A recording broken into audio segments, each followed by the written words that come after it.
Many people think medieval peasants lived, worked, and died in exactly the same place. That's not actually true. They travelled surprisingly large amounts and for all sorts of different reasons. Here's what travel was really like for a medieval peasant.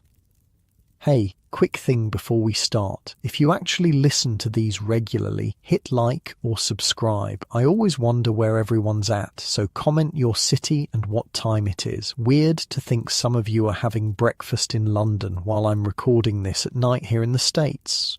Alright, tonight we're travelling back to medieval England, but before we go anywhere, get comfortable. Seriously, take a second, adjust whatever needs adjusting. You're not going to want to move once we start. Your eyes open to darkness. The rough straw mattress pokes through the thin cloth beneath you, each little stalk finding exactly the most uncomfortable spot on your back. The air is thick with smoke from the dying embers in the hearth, mixed with the smell of unwashed bodies and last night's pottage. This isn't some fancy manor house. It's your one-room cottage where your entire family sleeps. All of you. Together, on the floor. You're not supposed to be awake yet. The roosters haven't even started their morning chaos, but today's different. Today, you're leaving. Imagine this for a second. You're a medieval peasant in the year 1350. You've spent your entire life in a village so small it doesn't even have a proper name. People just call it the settlement by the old oak. The furthest you've ever been is the neighbouring market town, maybe 3 miles away. Most people you know have never gone farther than that. Your daily life is planting crops, tending animals, repairing tools, rinse and repeat until you die. Probably young. You sure about this madness, Will? Your wife whispers, her voice cutting through the pre-dawn silence. Jerusalem is half a world away. People die on these pilgrimages. I made a vow, you whisper back, careful not to wake the children piled around you like puppies. During the plague, if we survived, I'd make the journey. God spared us. Now I pay my debt. You're thinking, there has to be a better way to thank God. Spoiler, there wasn't. See, here's the thing about medieval peasants that most people get completely wrong. They weren't actually stuck in their villages like everyone assumes. They travelled a lot for all kinds of reasons. Sure, about 95% of the population were farmers who worked the land, but that didn't mean they never left home. The first step, though? Getting permission. Yeah, if you were a villain, that's a peasant tied to the land, not a Disney bad guy. You technically needed your lord's okay to travel, but it wasn't some massive formal process. The viral script I found says it was sought and given quite easily, and wasn't really that formally done.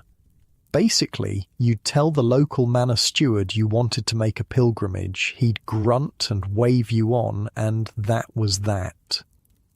Now you're up, moving quietly in the darkness, pulling out the small bundle you've prepared. What do you pack when you're about to walk across Europe? Not much, because you're carrying it all. On your back, for months, a spare tunic, a wooden bowl and spoon, a small knife, a water flask, some dried bread and cheese that'll last maybe 3 days if you're lucky, and most importantly, 3 silver pennies sewn into the hem of your tunic, your entire life savings.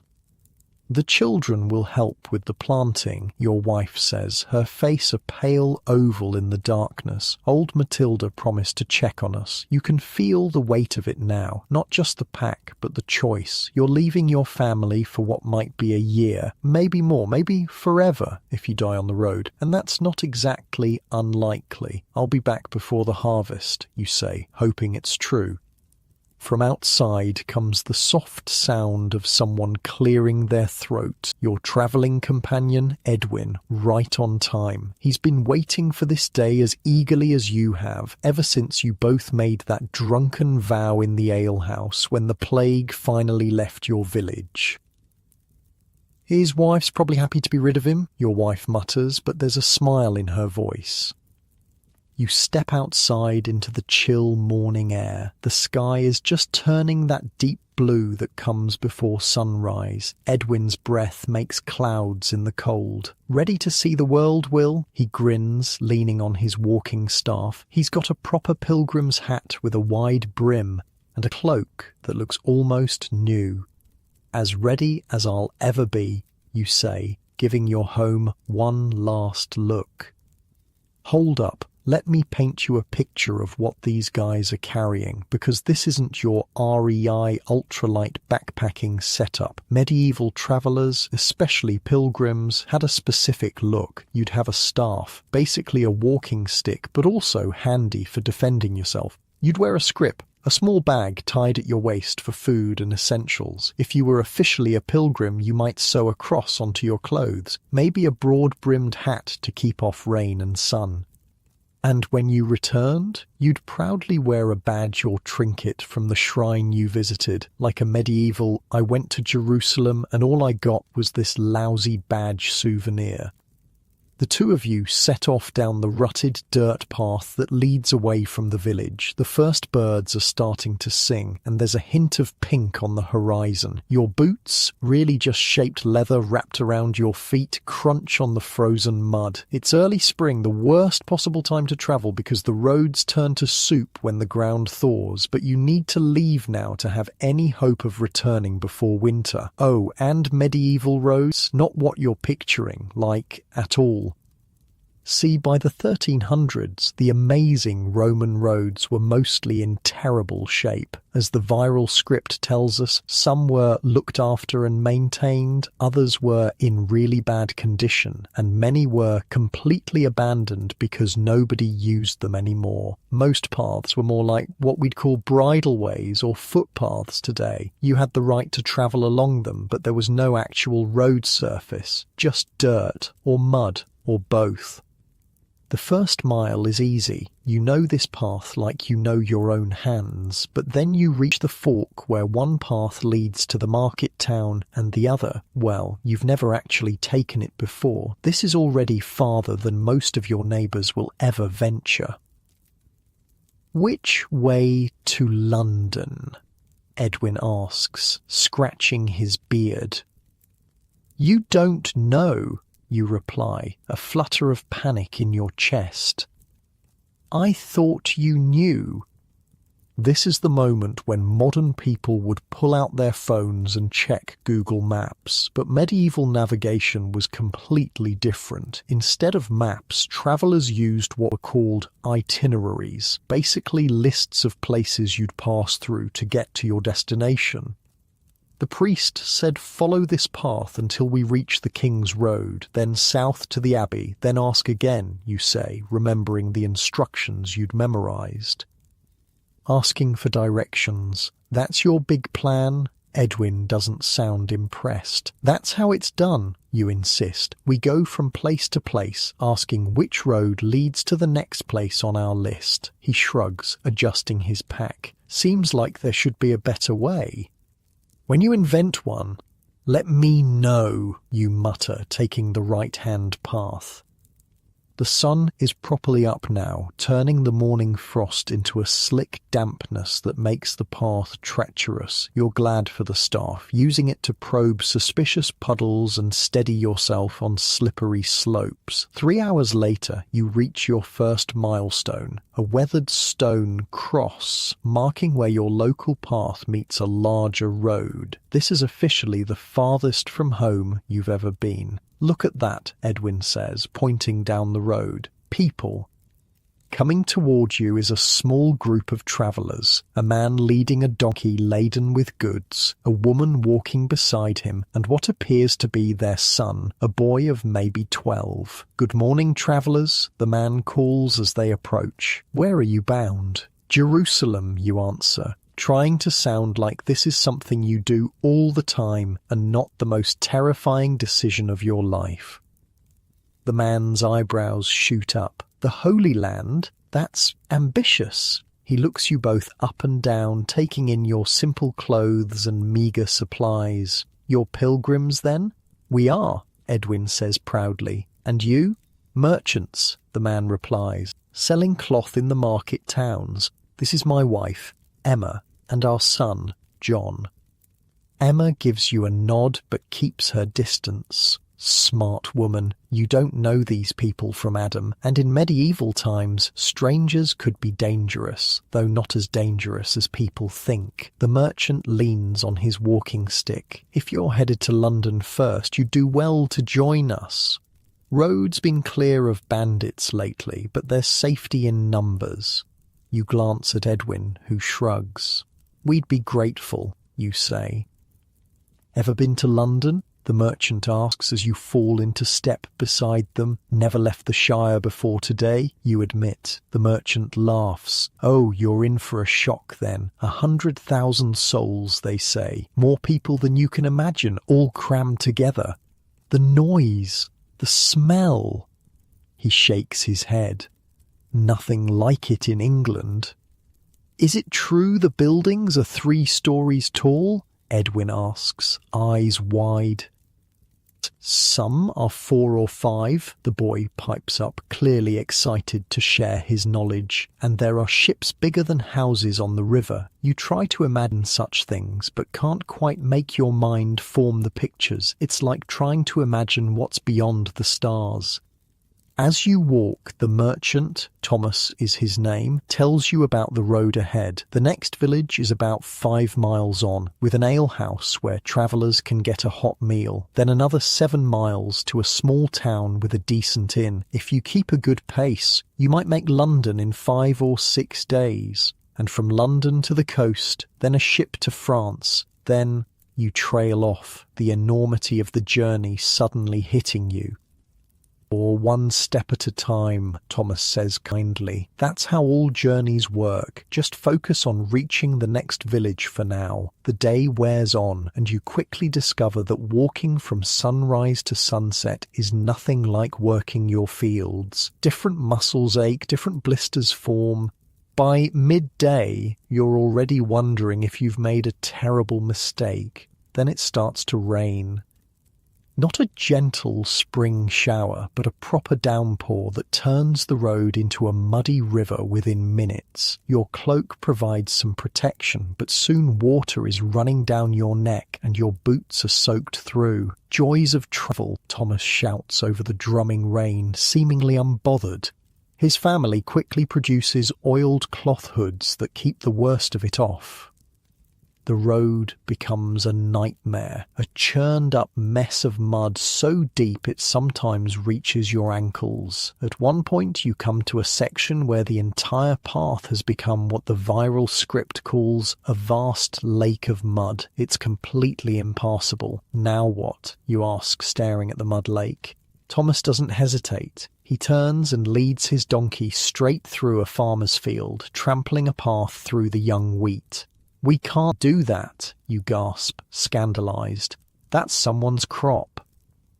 Actually, we can, Thomas says over his shoulder. Medieval law allows travellers to go around obstacles, even if it means crossing someone's land. It's permitted. The farmer won't be happy, you mutter, reluctantly following. Probably not, Thomas agrees cheerfully, but it's the law.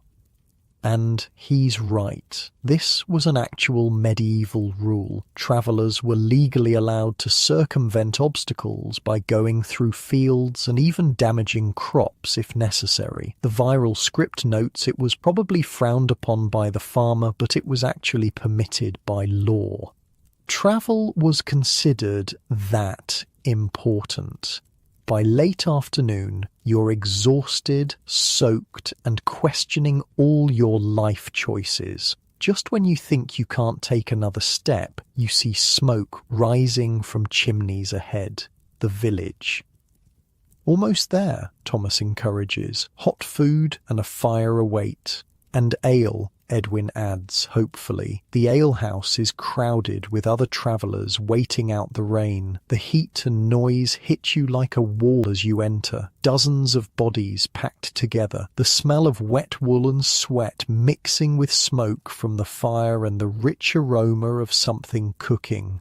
4 more, the allekeeper calls, somehow making space at an already crowded table. Pilgrims by the look of you too. You sink onto the bench, legs trembling with fatigue. Someone slides a wooden bowl of pottage in front of you, a thick stew of vegetables and a little meat, and a cup of ale. You've never tasted anything so good in your life. As you eat, you listen to the conversations swirl around you, merchants discussing prices in London, a messenger complaining about the condition of the bridges further south, two monks debating the shortest route to Canterbury, a group of pilgrims just returned from Santiago de Compostela sharing tales of the wonders they'd seen. This is your first taste of the wider world, and despite your exhaustion, you find yourself fascinated. These people have seen things you've never imagined, been places you've only heard of in church sermons. "We should get badges," Edwin says through a mouthful of bread, nodding towards the returned pilgrims. Each wears a small shell pinned to their cloaks, proof they reached Santiago. "When we get to Jerusalem, something to show we made it." "Let's focus on making it through tomorrow first," you reply, but you can't help imagining yourself returning home, proudly wearing some exotic token from the Holy Land. As night falls, the alley-keeper shows you where you can sleep. Not a private room, not even a bed, but a space on the floor of the main room, alongside other travellers too poor or too humble for better accommodations. You spread your cloak on the rush-strewn floor, using your pack as a pillow.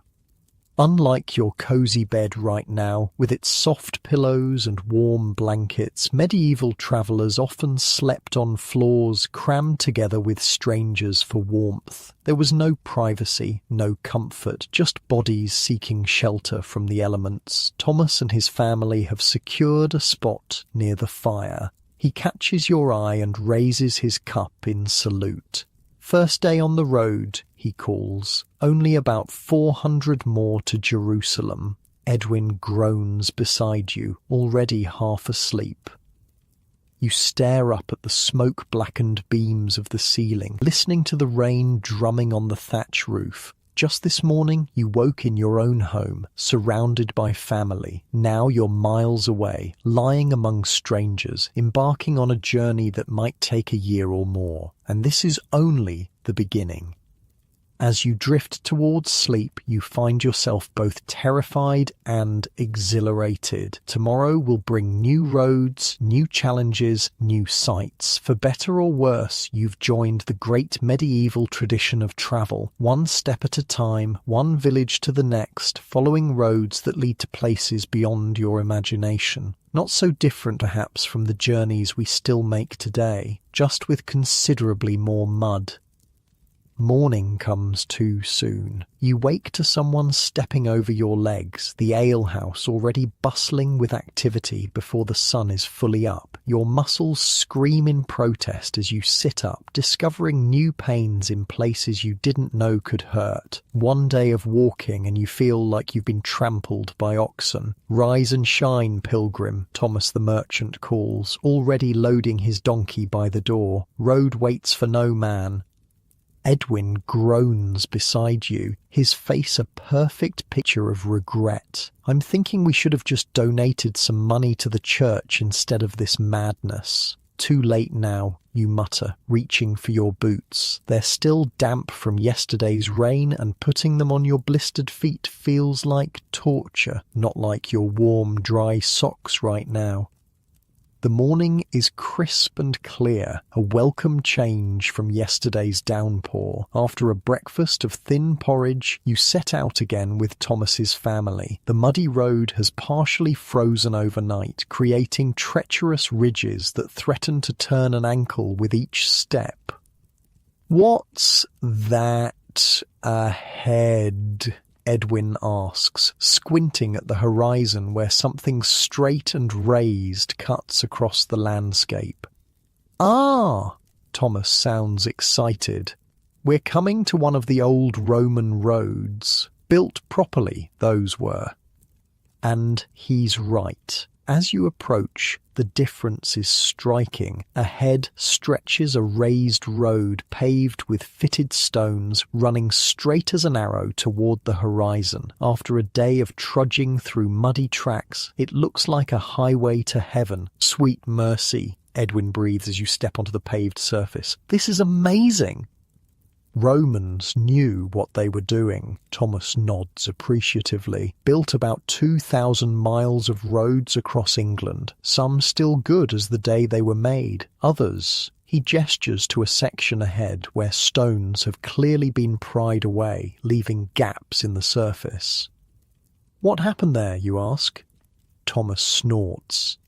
People took the stones for their own buildings. Why quarry new ones when perfectly good-cut stones are just sitting there? The little boy, John, pipes up. That's stealing, his father shrugs. Romans have been gone a long time, boy. Nobody's maintaining these roads except in a few important places. You walk more easily now, making better time. The raised surface means water drains off rather than turning to mud. And the solid footing is a blessing for your sore feet. How'd they build these anyway? Edwin asks, admiring the neat construction. Layers, Thomas explains. Dig a trench, fill it with rubble, then gravel, then fitted stones on top, raised in the middle so rain runs off. Brilliant, really. So why don't we still build roads like this, you wonder? Emma, who's been quiet most of the morning, finally speaks. Who's we? The king? Lords? Neither has money to spend on roads when there are wars to fight. Merchants? We don't own the land. The church? They're busy building cathedrals. She has a point. In medieval England, there was no department of transportation, no taxes collected specifically for road maintenance. Most paths existed simply because people used them enough to wear away the grass, and they remained as rough tracks unless a local lord or abbey had specific reason to improve them. Around midday, the Roman road you've been following simply ends. The neat paved surface stops abruptly, giving way to an ordinary dirt track that winds through a small wood. What happened? Edwin asks, staring at the transition in dismay. Probably ran out of money, Thomas says with a shrug. Or maybe it goes somewhere nobody wants to go anymore. Towns rise and fall, roads follow the people, not the other way around. The dirt track is a rude awakening after the comfort of the Roman road. It twists and turns, following the natural contours of the land rather than cutting straight through. In some places, it's barely wide enough for two people to walk side by side. Damn it, Thomas suddenly shouts, bringing the group to a halt. Ahead, a massive oak has fallen across the path, completely blocking the way. Now what? You ask, remembering yesterday's detour through the farmer's field. Thomas studies the surroundings. On one side of the path is a steep slope, impossible to navigate with the donkey. On the other, dense undergrowth would need to be hacked through. Neither option looks promising. We backtrack, he sighs. Find another way. You stare at him in disbelief. Backtrack? How far? Mile? Maybe 2. There was a fork a ways back. Edwin curses under his breath, and you can't blame him. Every step is precious when you're walking all the way to Jerusalem. Wait, Emma says suddenly. John, climb that tree and look ahead. See if the path clears beyond the fallen oak. The boy scrambles up a nearby tree with the ease of youth, disappearing into the branches. A moment later, his voice floats down. There's a big clearing just past the tree, and I think I see houses. Thomas's face brightens. A village? We must be closer than I thought. But how do we get around this, you ask, gesturing at the massive trunk. We could try going through, John suggests, dropping down from the tree. Through? Edwin echoes. Look, the boy points to the tangle of branches. There's a gap between those big limbs. If we break off some of the smaller branches, we might squeeze past. You all examine the spot he's indicating. It would be tight, especially for the donkey, but not impossible. Worth a try, Thomas decides. Better than backtracking. For the next hour, you all work together, breaking and clearing branches until there's a narrow passage through the fallen tree. Getting the reluctant donkey through proves to be a challenge involving much pushing from behind you and coaxing from the front, Thomas, but eventually you all make it to the other side. True to John's word, the path soon opens into a clearing, and beyond it, the smoke from cooking fires marks a small village. See? Thomas grins, looking sweaty but triumphant. That's why you bring children when you travel. Sharp eyes, small enough to climb trees, and they don't complain nearly as much as grown men. He gives Edwin a pointed look. I wasn't complaining, Edwin mutters, just expressing concerns. The village is tiny, maybe 20 households clustered around a central well. Dogs bark as you approach and curious faces appear in doorways. Travellers, someone calls, and a round-faced man hurries toward you. Welcome, welcome. Are you staying the night? My brother runs the inn, best beds in the county. It's barely past noon, Thomas points out. Yes, but the next village is a good 12 miles and the road's washed out at the river crossing, the man explains. You'd not make it before dark.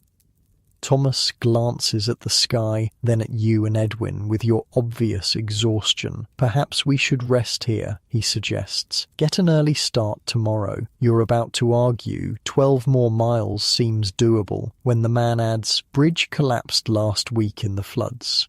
They're rebuilding, but for now it's a long detour to the ford. That settles it. Better to rest and tackle the river crossing fresh in the morning. The inn is smaller than the alehouse where you spent last night, but cleaner. The innkeeper, indeed the welcoming man's brother, shows you to the sleeping area. Unlike the rush-strewn floor of last night, this establishment boasts actual beds, wooden frames with rope supports and straw-filled mattresses. They're communal, of course. 3 large beds that could each sleep 4 or 5 people packed tightly together. Or 1 silver penny for a place in the bed, the innkeeper tells you. Half that for floor space. You hesitate, weighing your meagre funds against the promise of a real bed. Floor space would be cheaper, but after 2 days of walking, your body craves something better than hard planks. I'll take the bed, you decide, fishing out one of your precious silver pennies. It's a significant expense. That penny could buy food for several days, but right now, sleep seems more important than saving money. Edwin makes the same choice, and soon you're both sitting at a table in the inn's main room, nursing cups of ale and waiting for the promised meal.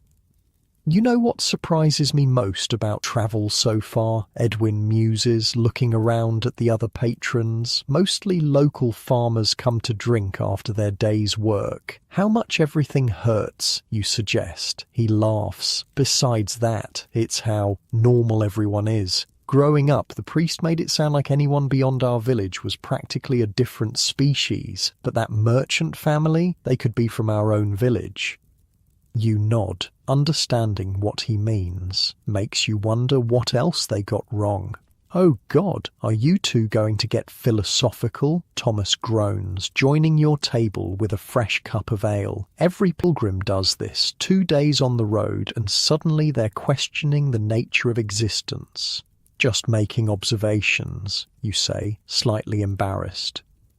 Well, observe this. When you're travelling, people are people wherever you go. Some good, some bad, most just trying to get through the day without too much trouble. He takes a long drink. That's why I laugh when city folk worry about dangerous roads and bloodthirsty bandits lurking behind every tree. Roads in England are safer than most people think. Really? Edwin perks up. The stories we hear...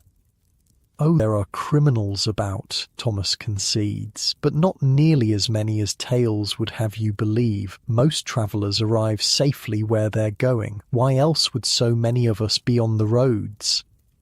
You think about this as the innkeeper's wife brings bowls of stew to your table. It makes sense. If travel were truly as dangerous as some stories suggest, commerce would collapse. Pilgrims wouldn't set out by the thousands. The roads would be empty instead of filled with people like yourselves. So, we probably won't be murdered in our sleep tonight? Edwin asks with a half smile. Thomas laughs. Not unless you snore too loudly. After eating, you step outside to stretch your legs and explore the tiny village. The sun is setting, painting the sky in brilliant oranges and pinks. You find yourself standing by the village's small wooden church, watching as the last light catches on its weathered cross. A sound of footsteps makes you turn. An old man with a staff is making his way toward the church, moving slowly but deliberately. "Good evening," you greet him. He peers at you, eyes narrowing. "You're one of the travellers. Going where?" "Jerusalem," you answer, still feeling a little strange saying it out loud. His eyes widen. "Jerusalem. Now there's ambition. I went to Canterbury once, 30 years ago, still the furthest I've ever been from home." "Was it worth it?" you ask, genuinely curious. "Oh yes." His face softens with memory. The cathedral, like nothing you've ever seen, taller than the tallest tree, stone that seems to float in air, windows of coloured glass that paint the sunlight itself. He shakes his head in wonder. "Changed how I see the world. That's what I'm hoping for," you admit, "to see things I can't even imagine." He nods, understanding. "The road teaches you more than any book. Watch for markers, though. Easy to get lost." "Markers?"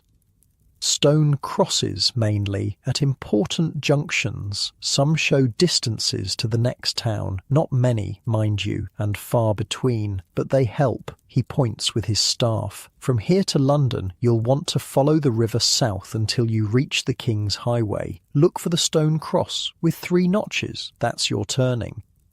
You thank him for the advice, realizing this is exactly how medieval navigation worked. Bits of knowledge passed from traveller to traveller, local landmarks, remembered directions. "One more thing," the old man adds as he turns to enter the church. "When you reach the river crossing tomorrow, don't take the ford if the water's high. Wait for the ferry. Costs a penny, but better than drowning."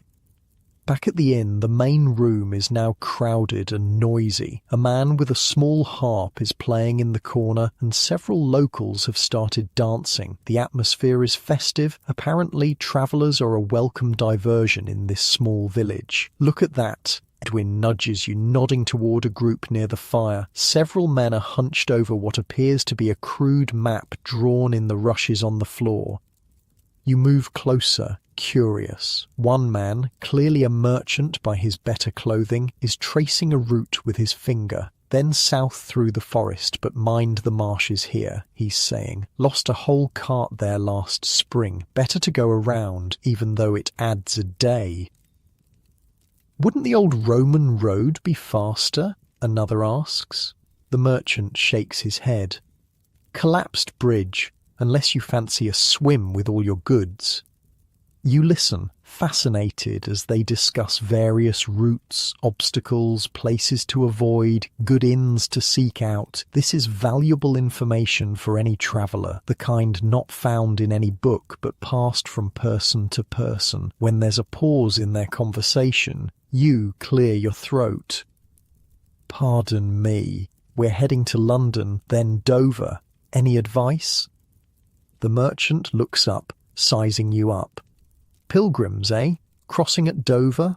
When you nod, he continues, "Road to London's decent enough this time of year, though there's tolls at 3 bridges. From London to Dover, follow the Pilgrim's Way. Well-travelled route. Plenty of stopping places."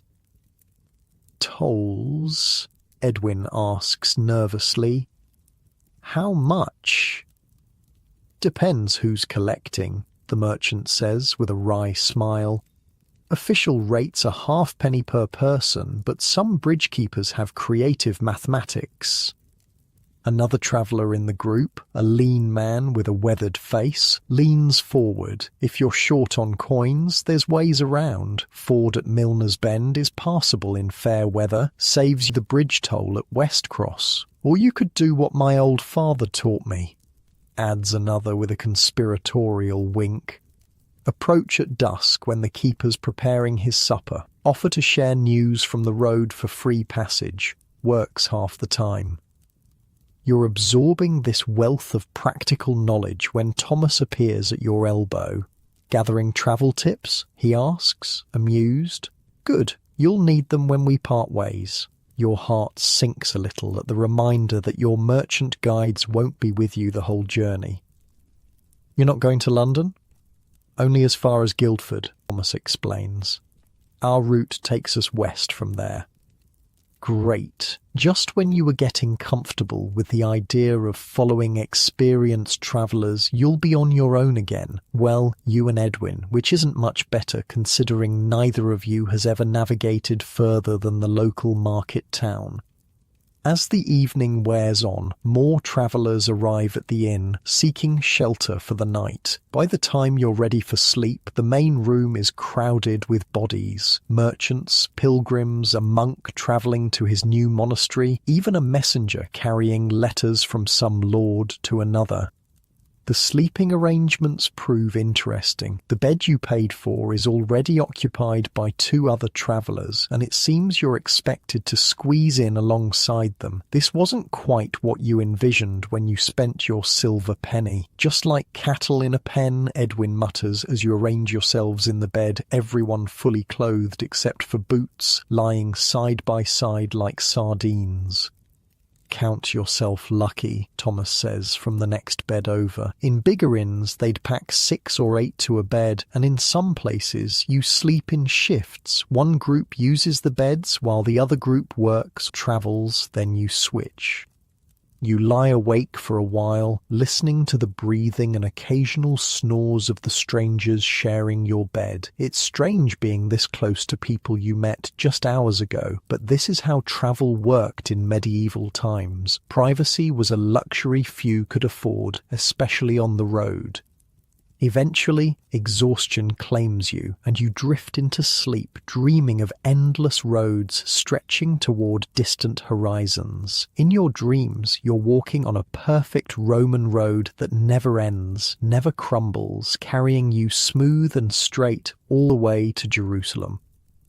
Morning comes with the sound of roosters and the smell of baking bread. Your body aches even more than yesterday, but there's a different quality to it now, the beginning of endurance rather than just pain.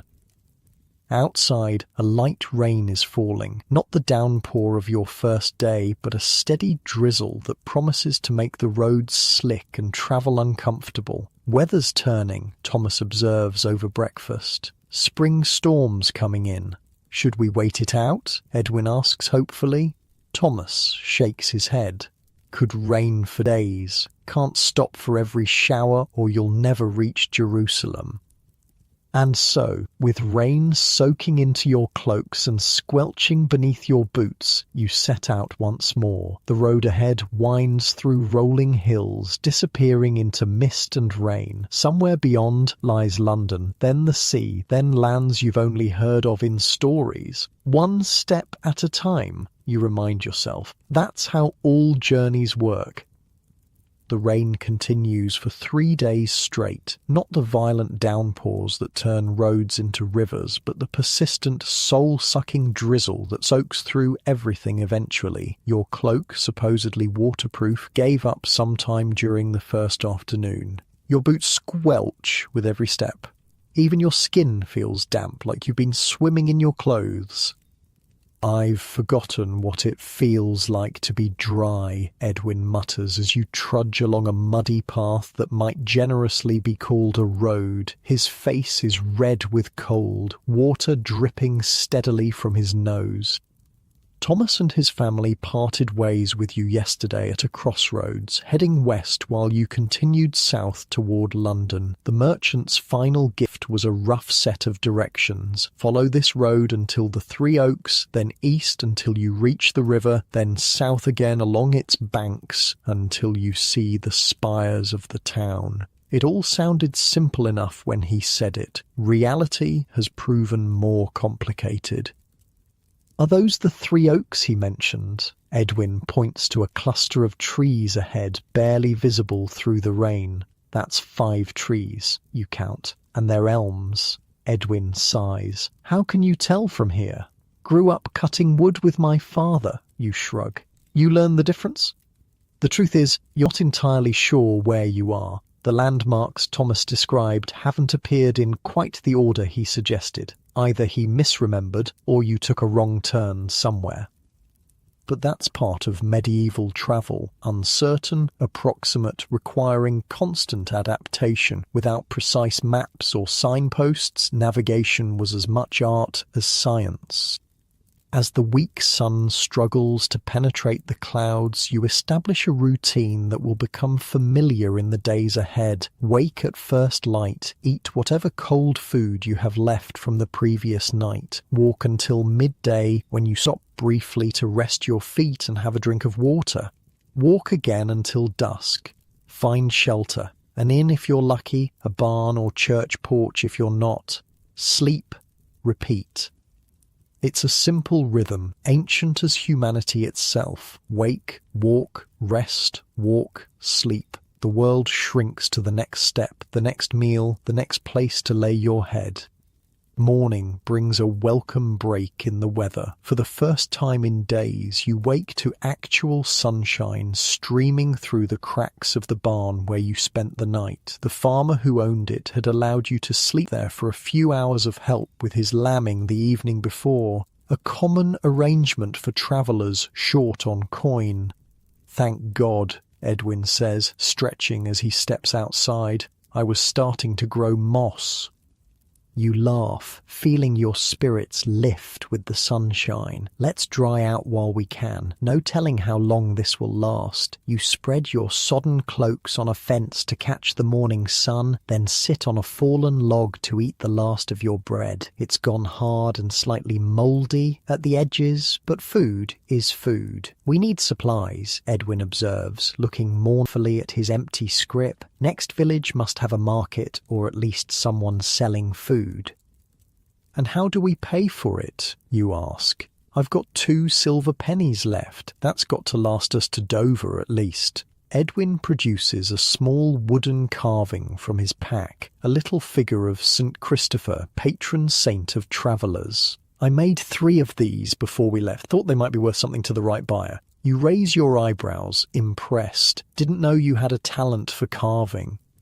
There's a lot you don't know about me, he says with a wink. 20 years in the same village and still mysteries to uncover. You're considering this when voices drift toward you from the road, people singing. A moment later, a group of about 15 travellers rounds the bend. They're dressed in simple clothes but wearing pilgrim badges on their hats and cloaks, shells for those who've been to Santiago, palm fronds for Jerusalem, tiny vials said to contain holy water from various shrines.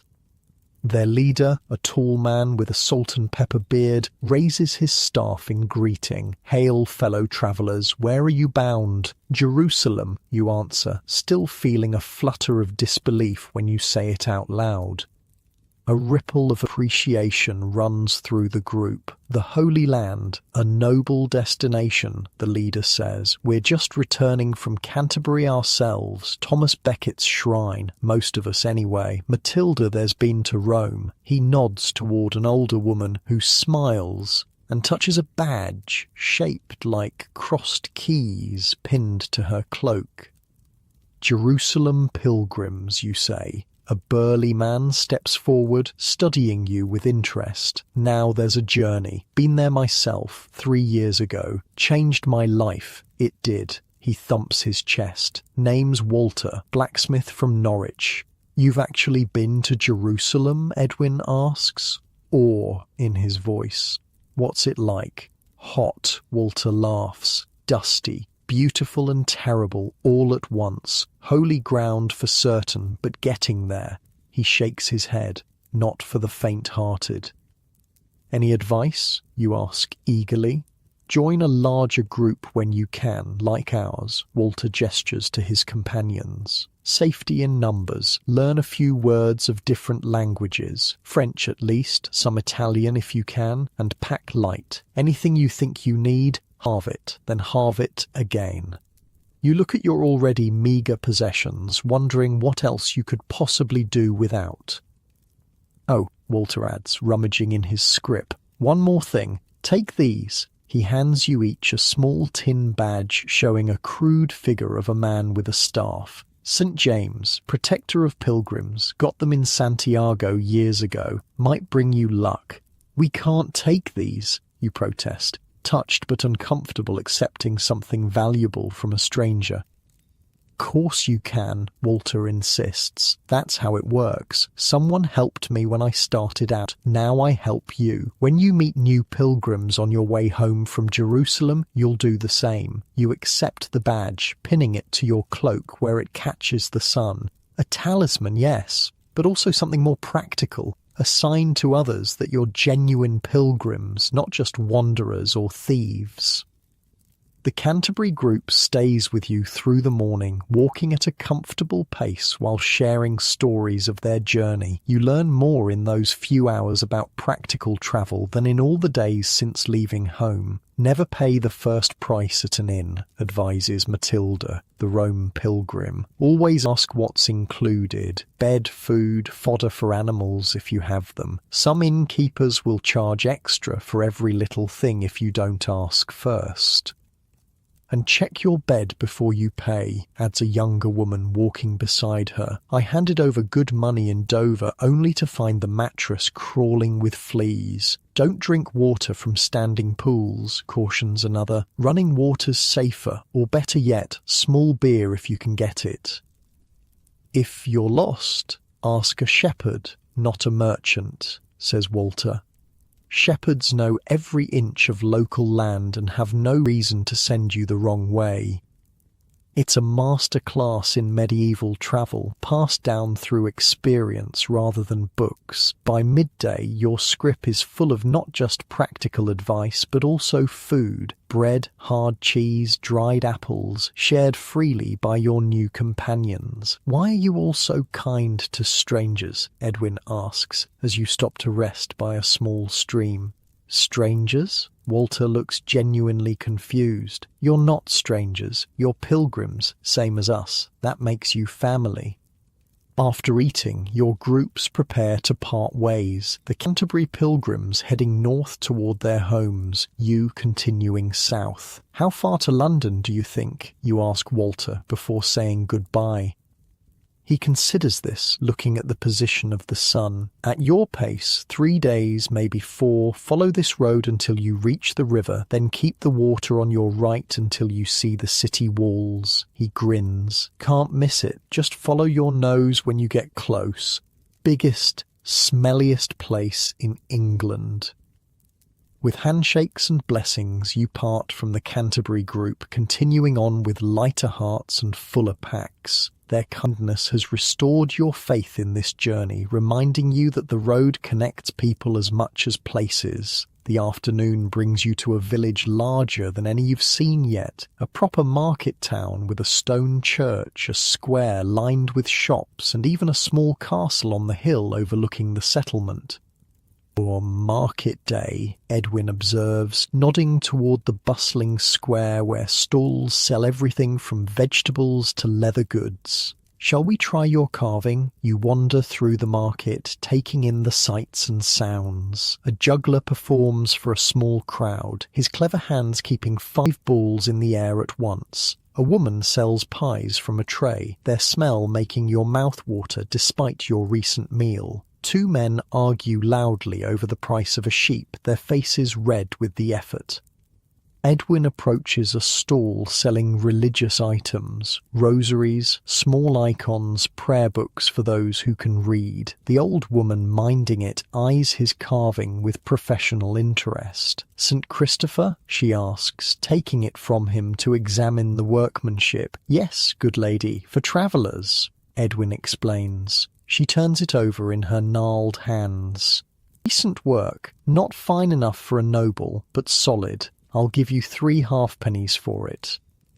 Edwin glances at you. It's not much, but it would buy food for a couple of days. You give a slight nod. "Done," he says. While Edwin completes his transaction, you notice a board posted near the church gate. Stepping closer, you see it's covered with scraps of parchment. Notices, advertisements, messages. Most you can't read. Literacy isn't common among peasants like yourself, but some have crude pictures alongside the text. One catches your eye, a drawing of a road with what appears to be a bridge crossed out, then an alternate route marked around it. Even without reading the words, the meaning is clear. A bridge is down somewhere ahead, and travellers are advised to take a different path. A monk stands nearby, watching you with amusement. "Can you read it?" he asks. You shake your head, embarrassed. "No, Father, but the picture seems clear enough." It warns that the bridge at Thornton Ford collapsed last week, he explains. Travellers to London should take the Western Road through Harlow instead. He studies your pilgrim badge. "Jerusalem?" "Yes, Father, by way of London and Dover." He nods thoughtfully. "A sacred undertaking. May I offer a blessing for your journey?" You bow your head, accepting his quick prayer and the sign of the cross he makes over you. Whether you believe in its power or not, a priest's blessing never hurts on the road. By late afternoon, you've left the market town behind, following the Western Road as advised. Your pack is heavier now, with the food Edwin purchased. Oatcakes, dried fish, even a small flask of honey to make stale bread more palatable. You've learned quickly that on the road, food is never something to take for granted.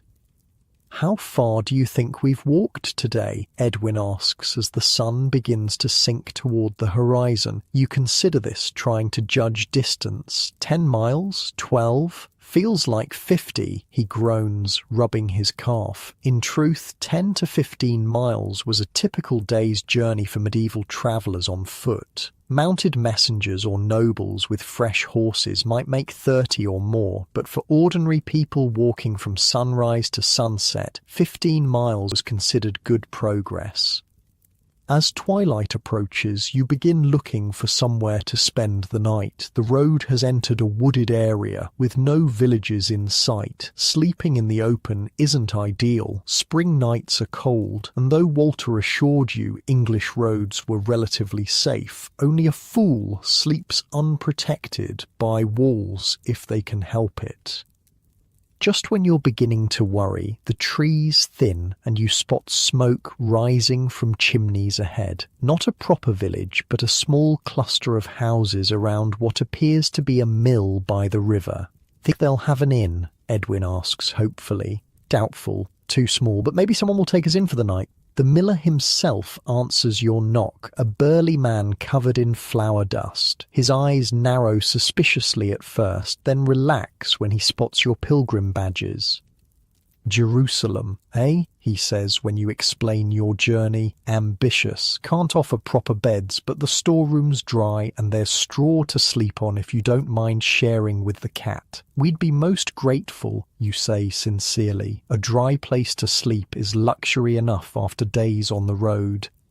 The miller's wife, a kind-faced woman with strong arms, insists on feeding you as well. A simple but hearty pottage of beans and barley, with even a small piece of salt pork for flavour. It's the best meal you've had since leaving home. "Do many travellers pass this way?" you ask as you eat. Oh, all sorts, the miller nods. Merchants mostly, taking grain to London, pilgrims like yourselves in season, king's messengers when there's news to be carried. Had a jongleur through last month. Sang for his supper, he did. Fine voice. A jongleur? Here? Edwin sounds impressed. These travelling entertainers usually performed for nobles, not at humble mills. Said he was practising new songs on the common folk before trying them at court, the miller's wife explains. Stayed 3 days, even taught our boy to juggle. It strikes you how connected even this small place is to the wider world through the people who pass on the road. Ideas, news, songs, stories, all travelling with the bodies that carry them, spreading like seeds on the wind. Later, settled in the storeroom on surprisingly comfortable straw, Edwin voices the same thought. Strange to think of all the feet that have walked these same roads before us, he muses. Thousands upon thousands, generation after generation, Romans, Saxons, Normans, peasants, kings, saints and sinners. Makes you feel small, doesn't it? You reply, staring up at the rafters where moonlight filters through the cracks. Just 2 more travellers in an endless line. Small, yes, but part of something big too. He yawns. Wonder how many of them were also looking for God in Jerusalem. Or just looking for something different than the life they knew, you add softly.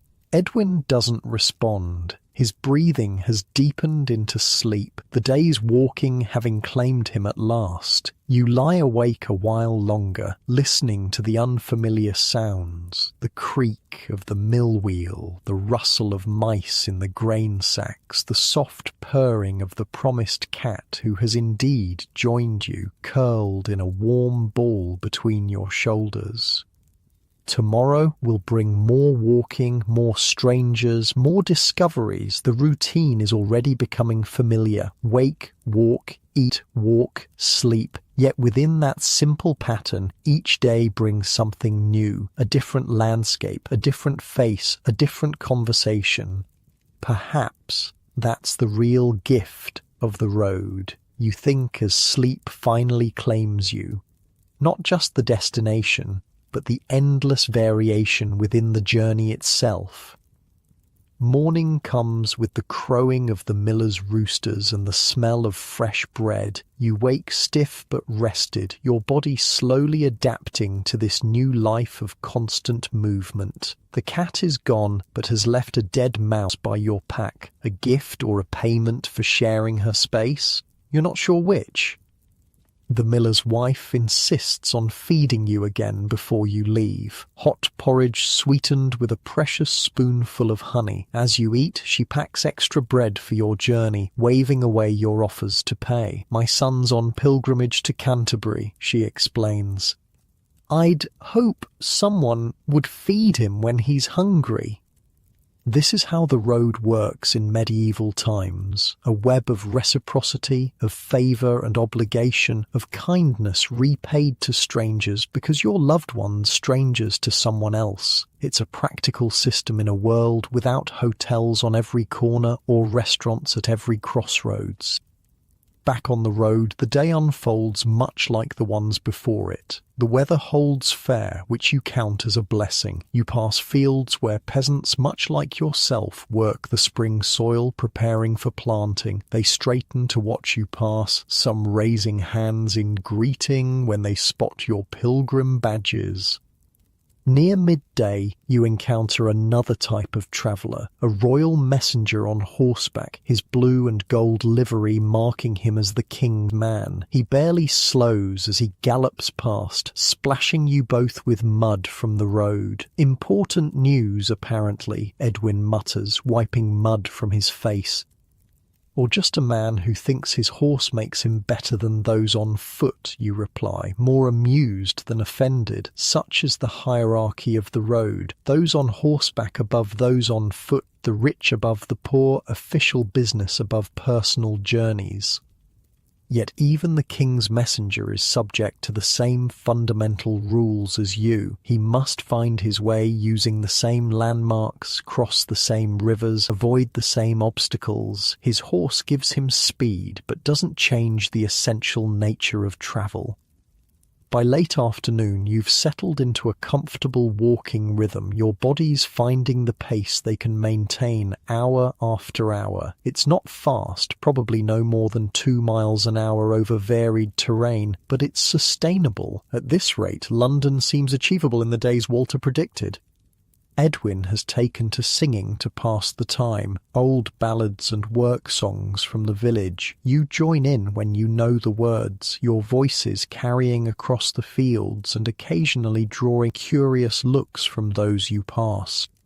It's during one such song that you crest a hill and suddenly stop mid-verse, the view ahead taking your breath away. There in the distance, where the road meets the horizon, you can just make out a smudge of grey against the sky, towers and walls far larger than any you've seen before. "Is that—" Edwin asks, voice hushed.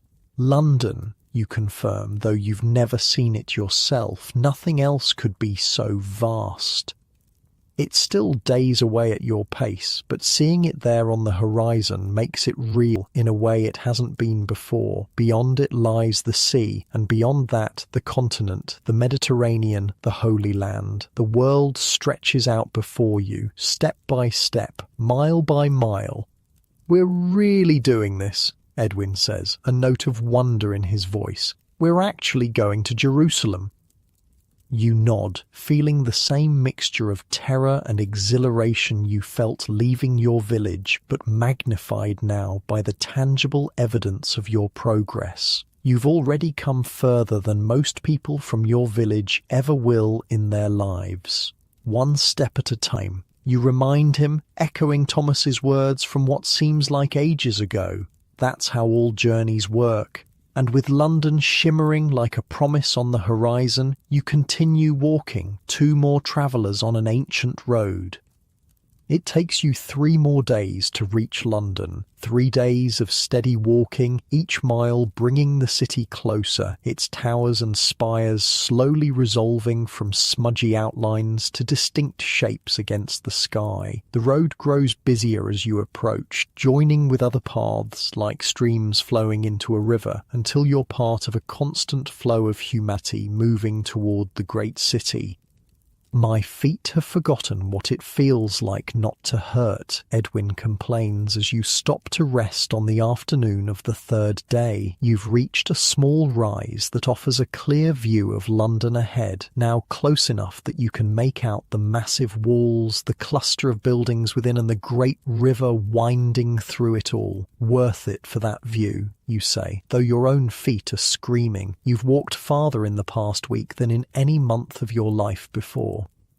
The road below you teems with travellers of all sorts, merchants with loaded carts, nobles on horseback surrounded by servants, peasants driving livestock to market, pilgrims like yourselves, friars with their distinctive robes, messengers rushing importantly past slower travellers. "Where will we sleep tonight?" Edwin asks, eyeing the city with a mixture of awe and apprehension. "Can't just knock on a random door in a place that size." It's a good question. In small villages and towns, finding shelter has been relatively straightforward. An inn, if you can afford it, a barn or church porch if you can't. But London is different. Vast, crowded, and anonymous in a way rural communities aren't. Walter mentioned a pilgrim hostel near the East Gate, you recall. Said it was cheap and reasonably clean. "Define reasonably," Edwin mutters. A voice from behind makes you both turn. "If you're looking for lodging in London, I might help." The speaker is a man about your age, dressed in the simple robes of a monk, though without the tonsured head you'd expect. He carries a walking staff similar to your own, and his boots show the dust of long travel. "Brother?" you begin, not sure if he's actually a monk. "Just Martin," he smiles. Not a full brother yet. Novice on my way to Canterbury after some business in London. He nods toward the city. I stay at St. Bartholomew's when I'm there. They take in pilgrims for a small donation. Much better than most inns, and safer too. We'd be grateful for directions, you say. Martin falls into step beside you as you continue down the road. He's good company, talkative without being overwhelming and full of practical knowledge about London.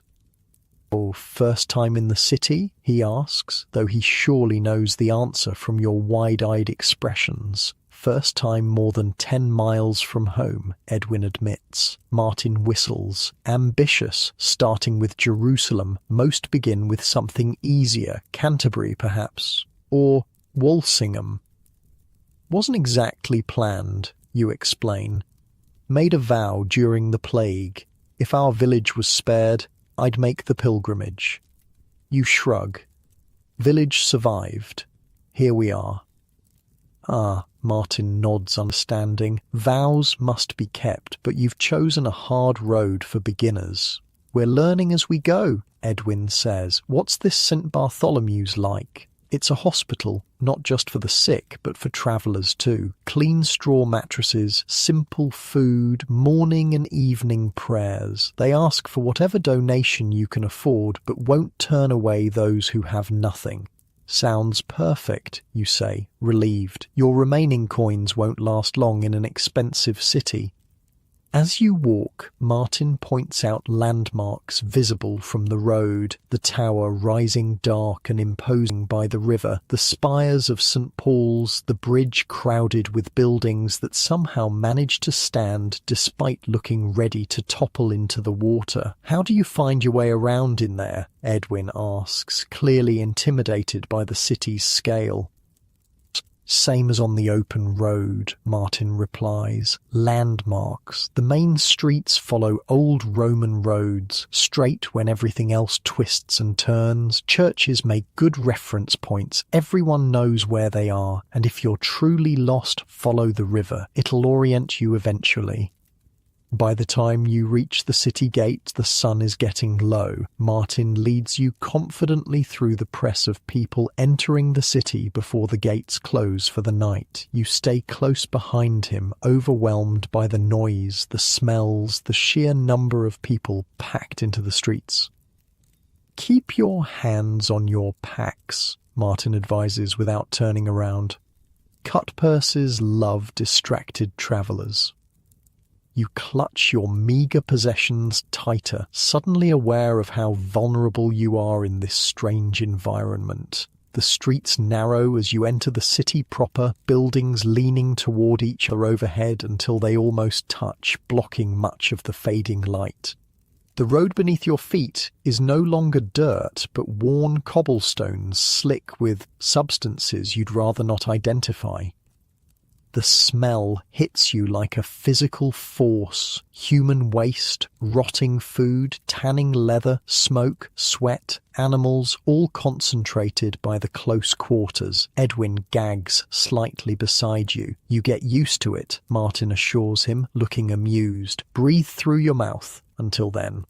After several twisting turns that leave you completely disoriented, Martin stops before a large stone building with an arched entrance. A small cross above the door identifies it as a religious establishment. "St. Bartholomew's," he announces. "You're home for tonight, God willing." Inside, you're greeted by a brother in a simple black habit who looks you over with practiced efficiency. "Pilgrims?" he asks, noting your badges. "To Jerusalem," Martin answers for you. "They'll need lodging for the night, perhaps longer?" The brother nods. "We have space. 2 silver pennies each would be the usual donation, but give what you can." He eyes your trail-worn appearance with sympathy. "If you're willing to help serve the evening meal, we could reduce that." "We'd be happy to help," you say quickly, thinking of your dwindling funds. "Excellent. Brother Thomas will show you where to put your things." He indicates another monk waiting nearby. Vespers in 1 hour, then the evening meal. Martin bids you farewell, promising to look for you in the morning before he continues his journey. You follow Brother Thomas through stone corridors that feel blessedly cool after days on the hot road. The pilgrim dormitory is a long room with straw mattresses laid out in neat rows on the floor.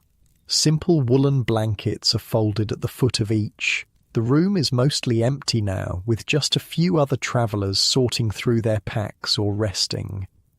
Not exactly private accommodations, Edwin murmurs as Brother Thomas leaves you to settle in. Better than some places we've stayed, you point out. Remember that inn where we shared a bed with those 3 merchants? At least here we each get our own mattress.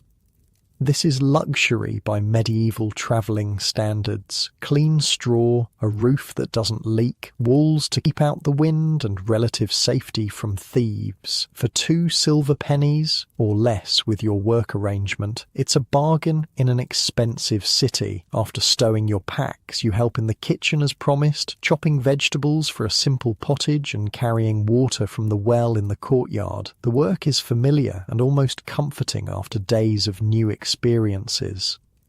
The evening meal is served in a large refectory. Travellers sit at long tables alongside the brothers of the hospital, and you realise with surprise patients well enough to leave their beds. It's a diverse gathering. Pilgrims from across England and beyond, merchants resting between journeys, poor scholars, even a knight and his squire who've donated more substantially for a private room elsewhere in the complex. "Where are you coming from?" asks the man beside you, spooning up pottage. His accent marks him as northern, perhaps from York. "Village near Winchester," you answer. "You?" "Durham. Been on the road 3 weeks." He glances at your pilgrim badge. "Jerusalem, eh? Bold choice." "I'm just headed to Canterbury, then home." Conversation flows easily around the table, travellers exchanging stories and advice. You learn more about the road ahead in that one meal than you could have from any single source. Which ports have the most reliable ships to France? Which routes across the continent are safest? What documents you might need at certain borders? How to say basic phrases in languages you've never heard. It strikes you that this is how knowledge travels in the medieval world, not primarily through books or maps, but through people talking to people, experience shared directly from one traveller to the next. After the meal, many travellers gather in a small courtyard where benches offer a place to sit and digest. The knight you noticed earlier is holding court, describing his time in the Holy Land with grand gestures. And the heat, like nothing you've felt in England. It draws the very life from you if you're not careful. I lost 2 good men simply to the sun before we even saw battle. His audience listens raptly, pilgrims especially hanging on every detail about their destination. Is Jerusalem itself worth the journey? Someone asks. The knight's face softens. 1,000 times yes. Standing where Christ stood, there are no words. He shakes his head. But the journey tests you, as it should. Paradise isn't meant to come easy. You listen until weariness pulls at your eyelids, then make your way back to the dormitory. By now, most mattresses are occupied, a few by individual travellers like yourselves, others by entire families huddled together under shared blankets. The room is filled with the sounds of breathing, occasional snores and whispered conversations. As you lie down on your mattress, the reality of the journey ahead settles over you like a weight. London had seemed so distant when you left home, an almost mythical destination. Now you're here, and it's just one early step in a much longer journey. Beyond lies the sea, then France, the Alps, Italy, the Mediterranean, lands you've only heard named in church or tavern tales. You awake? Edwin whispers from the mattress beside yours. "Unfortunately," you reply. Do you think we'll make it all the way to Jerusalem? You consider this? Honestly, I don't know, but we've made it this far when neither of us had ever left the Shire before. That counts for something. He's quiet for a moment. I had no idea the world was so big, or that there were so many different kinds of people in it. We've barely scratched the surface, you say, thinking of the foreigners you've glimpsed in London's streets, merchants from Italy with their fine clothes, dark-skinned Moors from Spain or beyond, even a man who someone whispered was from as far as Cathay. Makes our village seem very small, Edwin muses. It is very small, you point out. True, he shifts on his mattress, but it's still home. You fall asleep to the sounds of strangers breathing, dreaming of distant shores. Morning comes with the ringing of bells calling the brothers to prayer. The dormitory stirs to life, travellers gathering their belongings and preparing for another day on the road or in the city. Over a breakfast of bread and thin ale, Martin finds you as promised. How did you sleep? He asks, breaking his bread into careful pieces. Better than on the road, you admit, though the man next to me snored like an angry bull. Martin laughs. That's why I always carry these. He produces small plugs of wax from his scrip. Block out most noises when you need to sleep. Learned that trick my first month as a novice. Monastery dormitories are no quieter. Wish I'd known that earlier, Edwin mutters. Planning to stay another night? Martin asks. You look at Edwin, considering. Probably. Need to find out about ships to France, maybe get some supplies. Good thinking, Martin nods. Don't rush off without proper information. Too many pilgrims hurry from one place to the next without taking time to prepare. After breakfast, you help clean the refectory as payment for your reduced lodging fee, then set out to explore London. Martin provides basic directions before leaving for Canterbury. How to find your way back to St. Bartholomew's, which areas to avoid, where to find ships bound for France. The city in daylight is no less overwhelming, but somehow less threatening than it seemed in the fading light of the previous evening. Streets teem with people going about their business. Vendors call their wares from stalls and shops. Apprentices rush on errands. Dogs and chickens weave between legs. Carts struggle to navigate narrow passages never designed for wheeled traffic. Where to first? Edwin asks, looking around in bewilderment. The river, you decide, remembering Martin's advice about using it to orient yourself. Then the docks to ask about ships. Finding the Thames isn't difficult. You simply follow the general slope of the land downward until the great river appears, wide and brown, crowded with boats of all sizes. The docks are a chaotic scene of loading and unloading, sailors shouting in multiple languages, merchants arguing over prices, customs officials checking cargoes.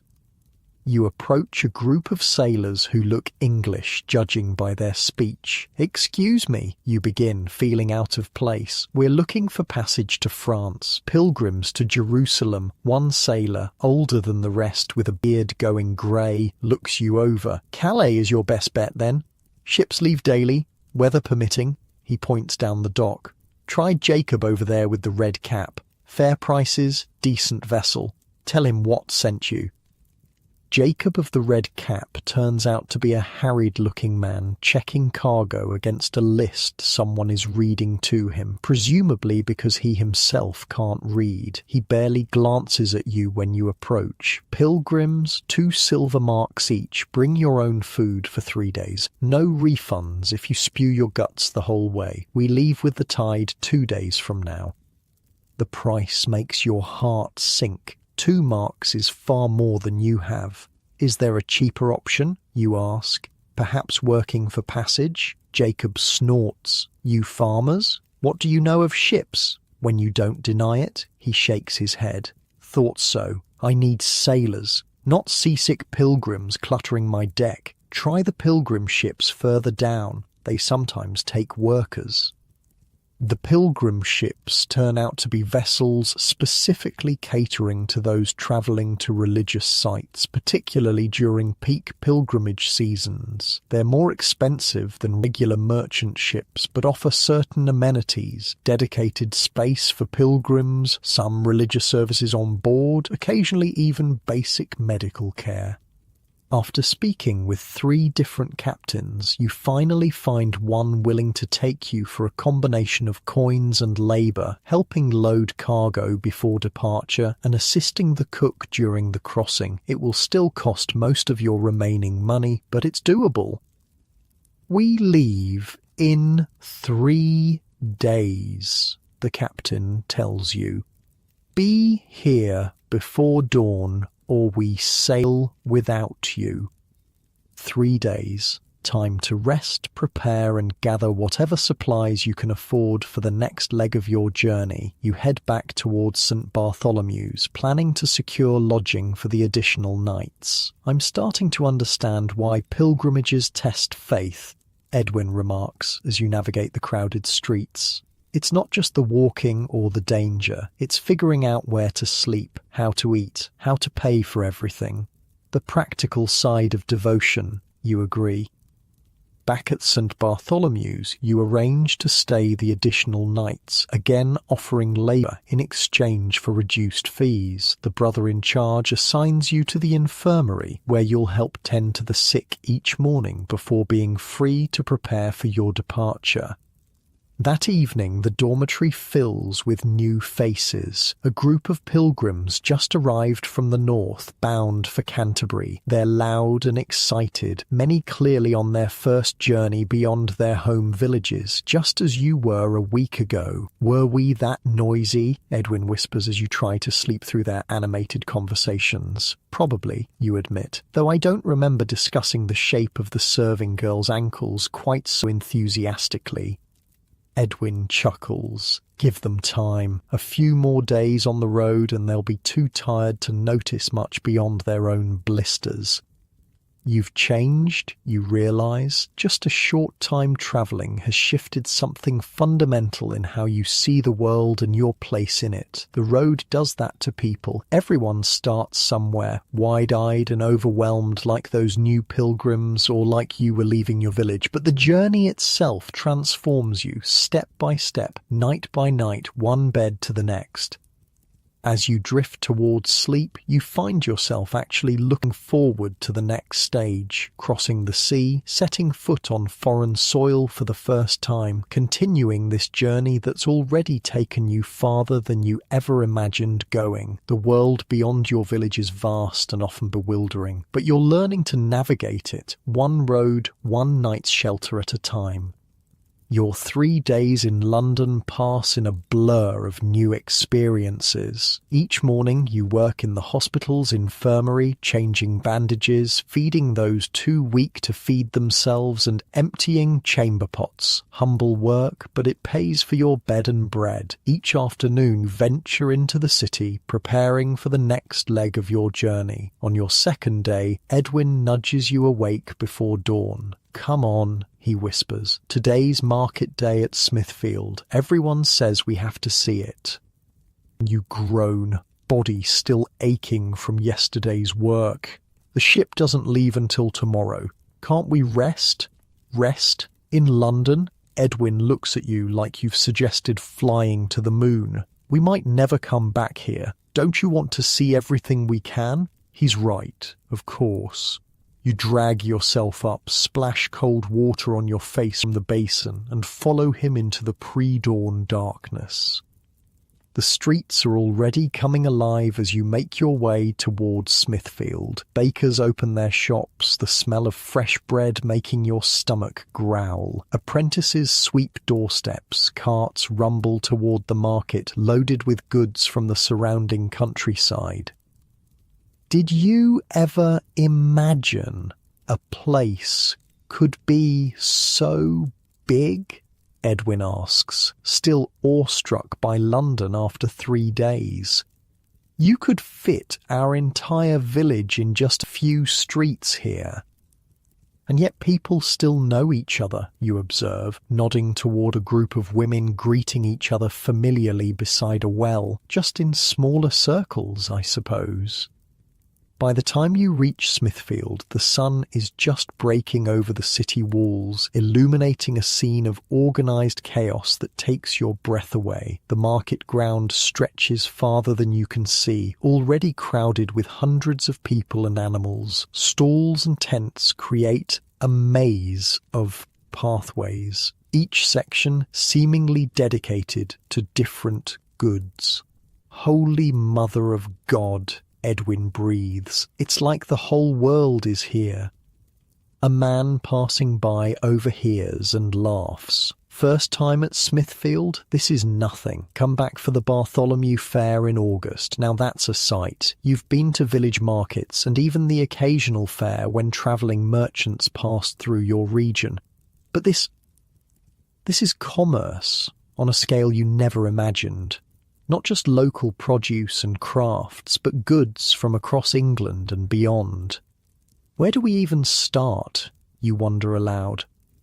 Or food, Edwin decides practically. We need supplies for the ship. The captain had been clear. Bring your own provisions for the crossing. The ship would provide water, but anything else was your responsibility. With your limited funds, you need to be strategic. You wander into the food section of the market, overwhelmed by the variety. Cheese sellers offer samples of sharp, aged cheddar, so different from the mild cheese made in your village. Bakers display loaves in shapes you've never seen. Butchers hawk meat pies still warm from the oven. We need things that will keep, you remind Edwin, who's eyeing a steaming pie with naked longing. Ship won't have cooking fires for passengers. Spoil sport, he mutters, but nods agreement. You eventually settle on hard bread, a small wheel of waxed cheese, dried apples, and, after some deliberation, a small sack of almonds, which the seller assures you will provide energy and keep well. These are from Spain, the almond seller tells you, noting your pilgrim badges. You'll see trees full of them when you travel south. It's strange to hold something in your hand that's travelled so far, a small taste of the distant lands you'll soon see yourselves. As you move through the market, the crowd thickens. You pass a section where livestock is being traded, sheep, pigs, chickens, even horses in a separate area where well-dressed men inspect teeth and hooves with critical eyes. Look at those horses, Edwin says wistfully. Imagine making this journey on horseback instead of on foot. Imagine feeding and stabling a horse with what's left of our money. You counter. He sighs. A man can dream. Beyond the livestock, you discover another world entirely. The cloth merchants, bolts of fabric in colours you never knew existed, are displayed in open-fronted stalls. Fine wool from the north, linen from Ireland, and most exotic of all, silk from the Far East, shimmering in the morning light. A woman in a rich merchant's wife's attire runs her fingers over a length of blue silk, her maid standing respectfully behind. How much from Damascus did you say came in on the last ship? She asks the seller. 6 bolts only, madam. The Sultan's new taxes have reduced the trade. This piece you're touching is the finest. See how it catches the light. You and Edwin stand transfixed, watching this exchange. The silk probably costs more than either of you would earn in a year of farming. Yet here it is, casually displayed at a London market, brought by merchants who routinely travel the very routes you're about to attempt, for the first time. Do you think we'll see Damascus? Edwin asks quietly. Maybe, you say.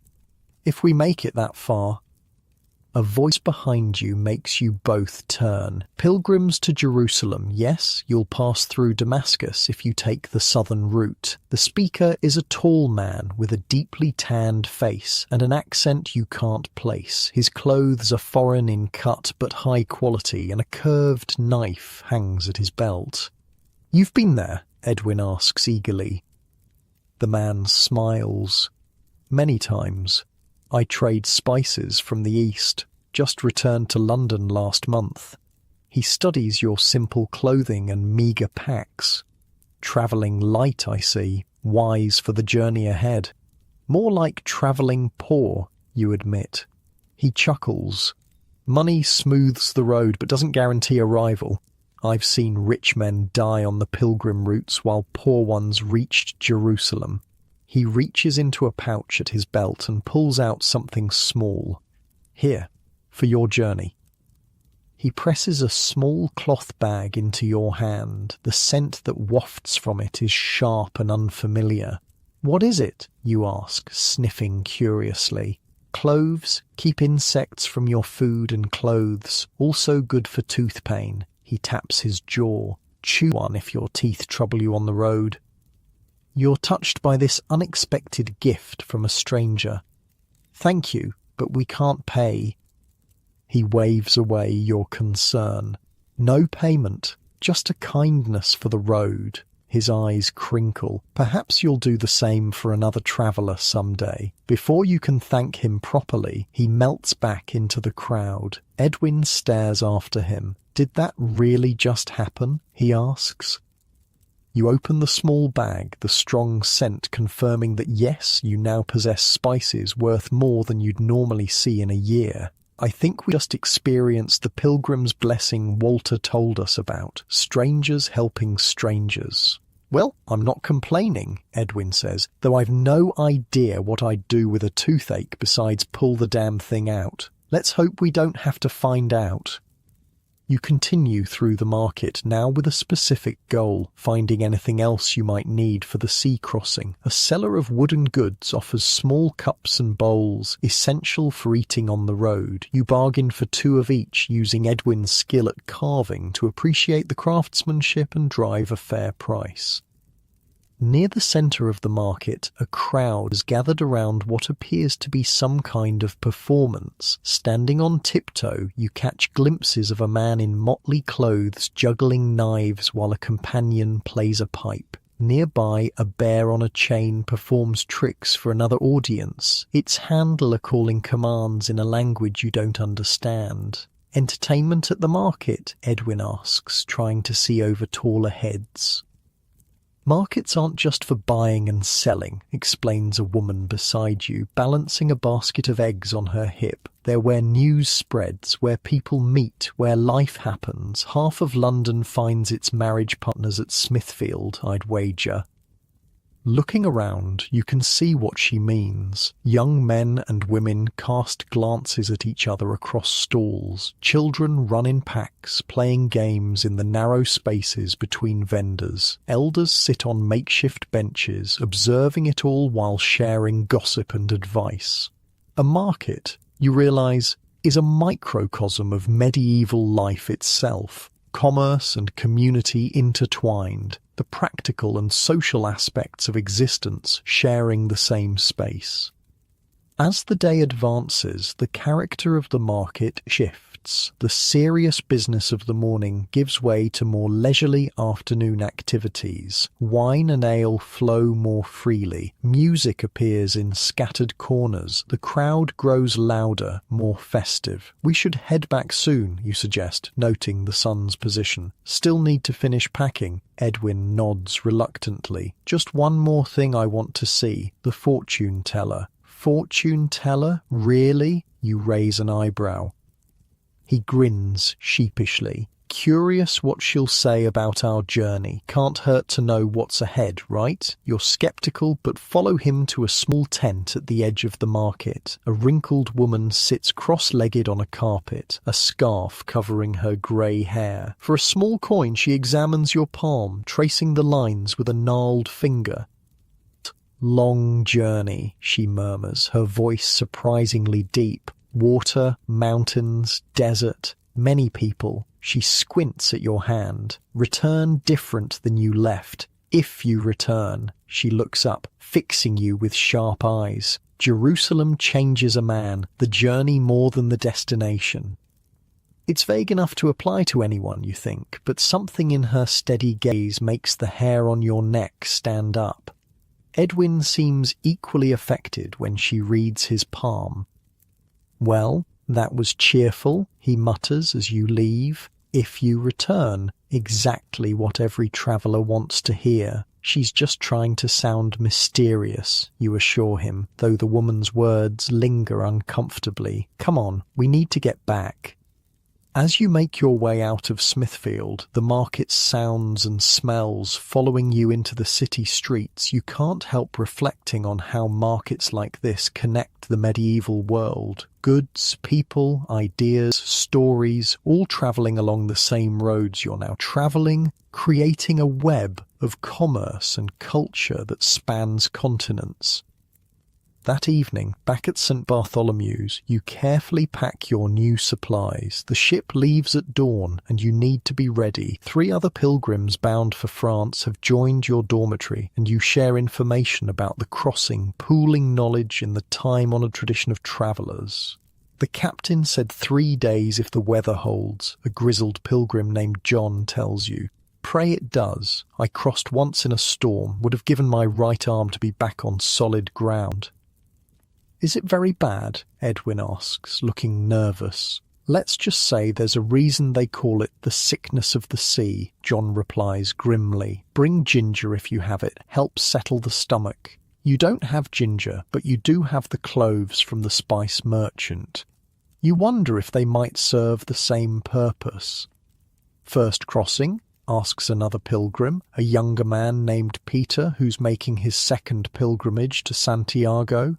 You both nod. Stay on deck if they'll let you, Peter advises. The air helps. Below decks, the smell alone will turn your stomach. Wonderful, Edwin mutters. You sleep fitfully that night, mind racing with preparations and anticipation. The journey so far has been challenging, but still within the familiar bounds of England. Your language, your customs, your king's law. Tomorrow you'll leave all that behind, stepping into truly foreign lands. Dawn comes too quickly. You gather your belongings, thank the brothers for their hospitality, and make your way through quiet streets to the docks. The river is shrouded in early morning mist, giving the loading ships an otherworldly appearance as they prepare to depart. Your vessel is smaller than you expected, a chunky, round-bottomed trading ship with a single mast and high sides. Men hurry about the deck, loading last-minute cargo and checking ropes. The captain, a weather-beaten man with a voice like grinding stones, checks names against a crude list, collecting final payments from those who haven't paid in full. On board, he barks when he reaches you. Stow your things below and then report to Martin for your duties. You follow other pilgrims down a narrow ladder into the ship's hold, where space has been cleared among cargo barrels for passengers to sleep. The ceiling is low enough that you must stoop, and the air already smells of unwashed bodies, despite the early hour. Light filters weakly through hatch openings, leaving much of the space in shadow. Cozy, Edwin comments, looking around dubiously. Better than swimming, you reply, finding a relatively clean spot to leave your packs. Back on deck, you locate Martin, the ship's cook, a burly man missing 2 fingers on his left hand. He sets you to work immediately, peeling roots and vegetables for the crew's meal, carrying water, stoking the small fire in the ship's brick hearth. As you work, the ship comes alive around you. Orders are shouted in a sailor's jargon you barely understand. Ropes creak as sails are unfurled. The tide is turning, and with it your ship begins to move, pulled away from the dock by small boats before catching the river current. You and Edwin pause in your tasks, watching as London slowly recedes behind you. The Tower, St. Paul's, the bridge crowded with buildings, landmarks that seemed so permanent, now shrinking with distance. "No turning back now," Edwin says quietly. "No," you agree. "Only forward." The ship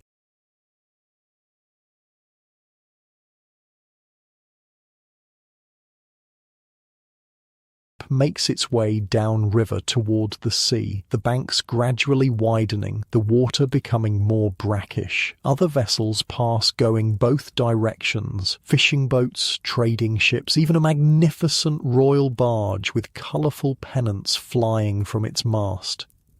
By midday, the river has given way to the open sea, the coastline a distant line to your left. The ship rises and falls with larger swells, a motion entirely different from river travel. Your stomach lurches unpleasantly. "You're looking a bit green," Martin observes with a grin as you return to your kitchen duties. "First time at sea, eh?" You nod, not trusting yourself to speak.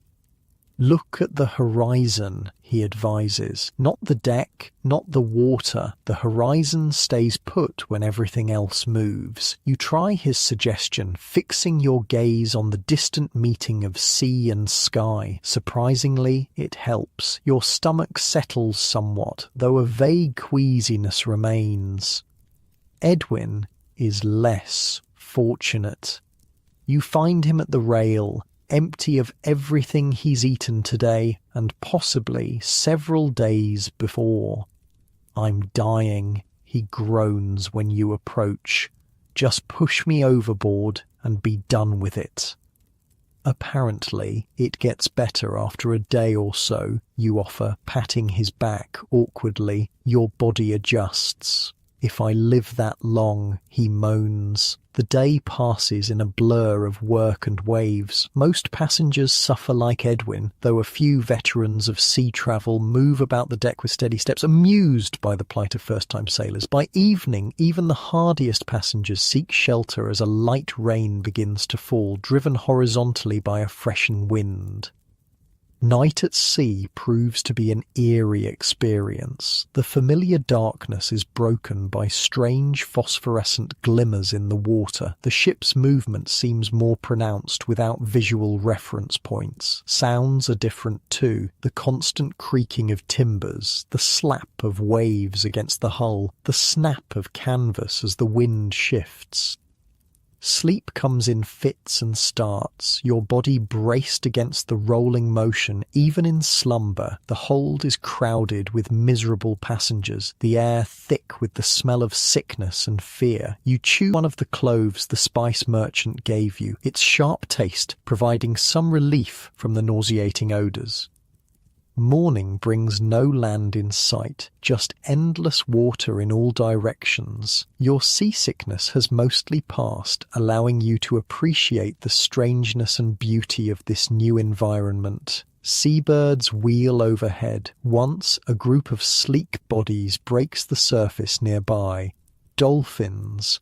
A sailor tells you good luck for the voyage. Edwin has survived the night, though he still looks pale and keeps to simple foods, the hard bread and dried fruit from your market purchases. "Never again," he declares weakly. "When we return from Jerusalem, I'm walking around the entire Mediterranean if I have to." You laugh. "That might take years. Better than one more day on this floating torture chamber," he insists. By the third day, land appears on the horizon. The coast of France. The captain orders sails trimmed as you approach the port of Calais, a walled city not unlike London in its general appearance, though obviously smaller. Foreign soil. The reality of it hits you as the ship docks and you prepare to disembark. You've left England behind, its language, its customs, its familiar patterns. Ahead lies true adventure. The gangplank lowers. With wobbly legs and uncertain hearts, you step onto the continent. Pilgrims, still but travellers now in a deeper sense. Strangers in a strange land, carrying only faith, hope, and whatever wisdom the road has taught you so far. Calais hits you like a slap to the face, not because it's so different from England, but because it's so similar yet subtly wrong. The buildings resemble those in London. The people dress mostly like English folk, but the language washing over you makes no sense at all. A rapid stream of French that might as well be birdsong for all you understand. "Or what now?" Edwin asks, looking disoriented as you both stand at the edge of the harbour, packs on your backs. The ship that brought you has already begun unloading cargo, the captain clearly expecting passengers to sort themselves out. "We need to find the Pilgrim Road," you say, remembering advice from travellers back in London. "There's supposed to be a main route that leads south, then east toward Rome, then on to Jerusalem." "And how exactly do we ask for directions?" Edwin gestures at the dock workers shouting in French. "I don't speak a word of whatever that is." You hesitate, realising the enormity of the language barrier for the first time. In England, your accent might have marked you as a provincial, but at least you could make yourself understood. Here, you're completely mute. Look for other pilgrims, you decide, or anyone who might speak English. You don't have to look far, just past the customs house where board officials barely glanced at your pilgrim badges before waving you through. A small group of men and women with staffs and scrips like your own are gathered around an older man who appears to be giving instructions. "Excuse me." You approach cautiously. "Do you speak English?"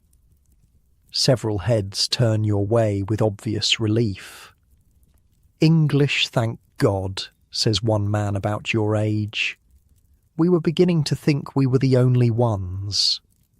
The older man at the centre of the group studies your pilgrim badges.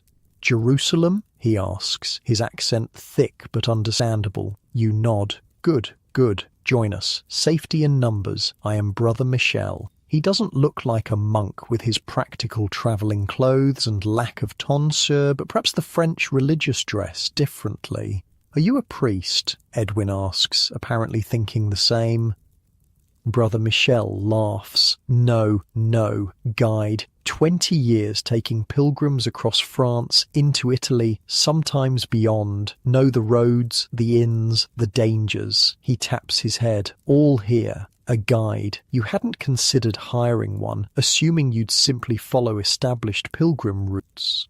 But faced with the reality of foreign lands and languages, the idea suddenly seems brilliant. "What's your fee?" you ask cautiously, thinking of your dwindling coins. "For English pilgrims to Reims Cathedral, 2 silver pennies each." He holds up 2 fingers to emphasise. "Includes sleeping arrangements, some meals, protection, translation." He points south. "Reims, 4 days. From there, many pilgrim groups to join for Italy. 4 days to Reims." Not even all the way across France, let alone to Jerusalem. But perhaps this is how long journeys work, in stages, with different guides and groups for different segments. You confer briefly with Edwin. 2 silver pennies is steep, but wandering lost in a foreign land would burn through your money even faster, and the protection of a group isn't insignificant. "We'll join you," you decide. Brother Michel nods approvingly. "Smart choice. We leave in 1 hour. Get food, water if you need. Long walk today." The French Pilgrim Road, you quickly discover, is better organised than anything in England. Stone markers with crude carved scallop shells indicate the route. Established inns specifically for pilgrims dot the way at regular intervals. Local people, recognising your badges and staffs, often greet you with bon chemin, good road, which Brother Michel explains is a traditional blessing for pilgrims.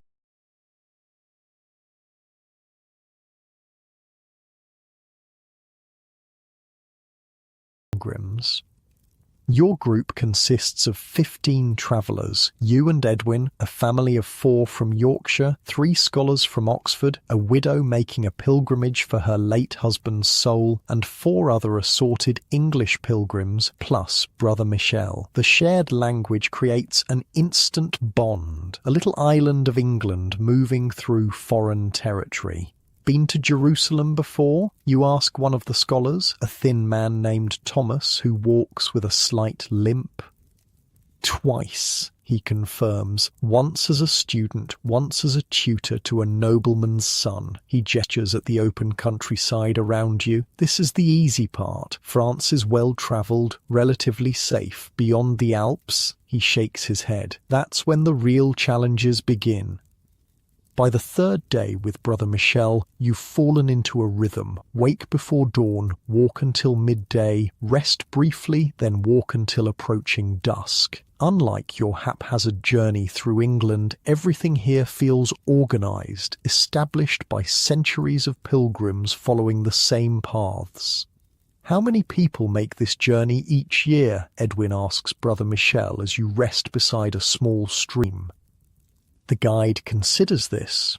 To Jerusalem, perhaps a few thousand from all of Europe. To Rome or Santiago, many more, hundreds of thousands in a good year. The numbers are staggering. You try to imagine hundreds of thousands of people, more than all the villages in your shire combined, all travelling these same roads for faith or obligation or adventure.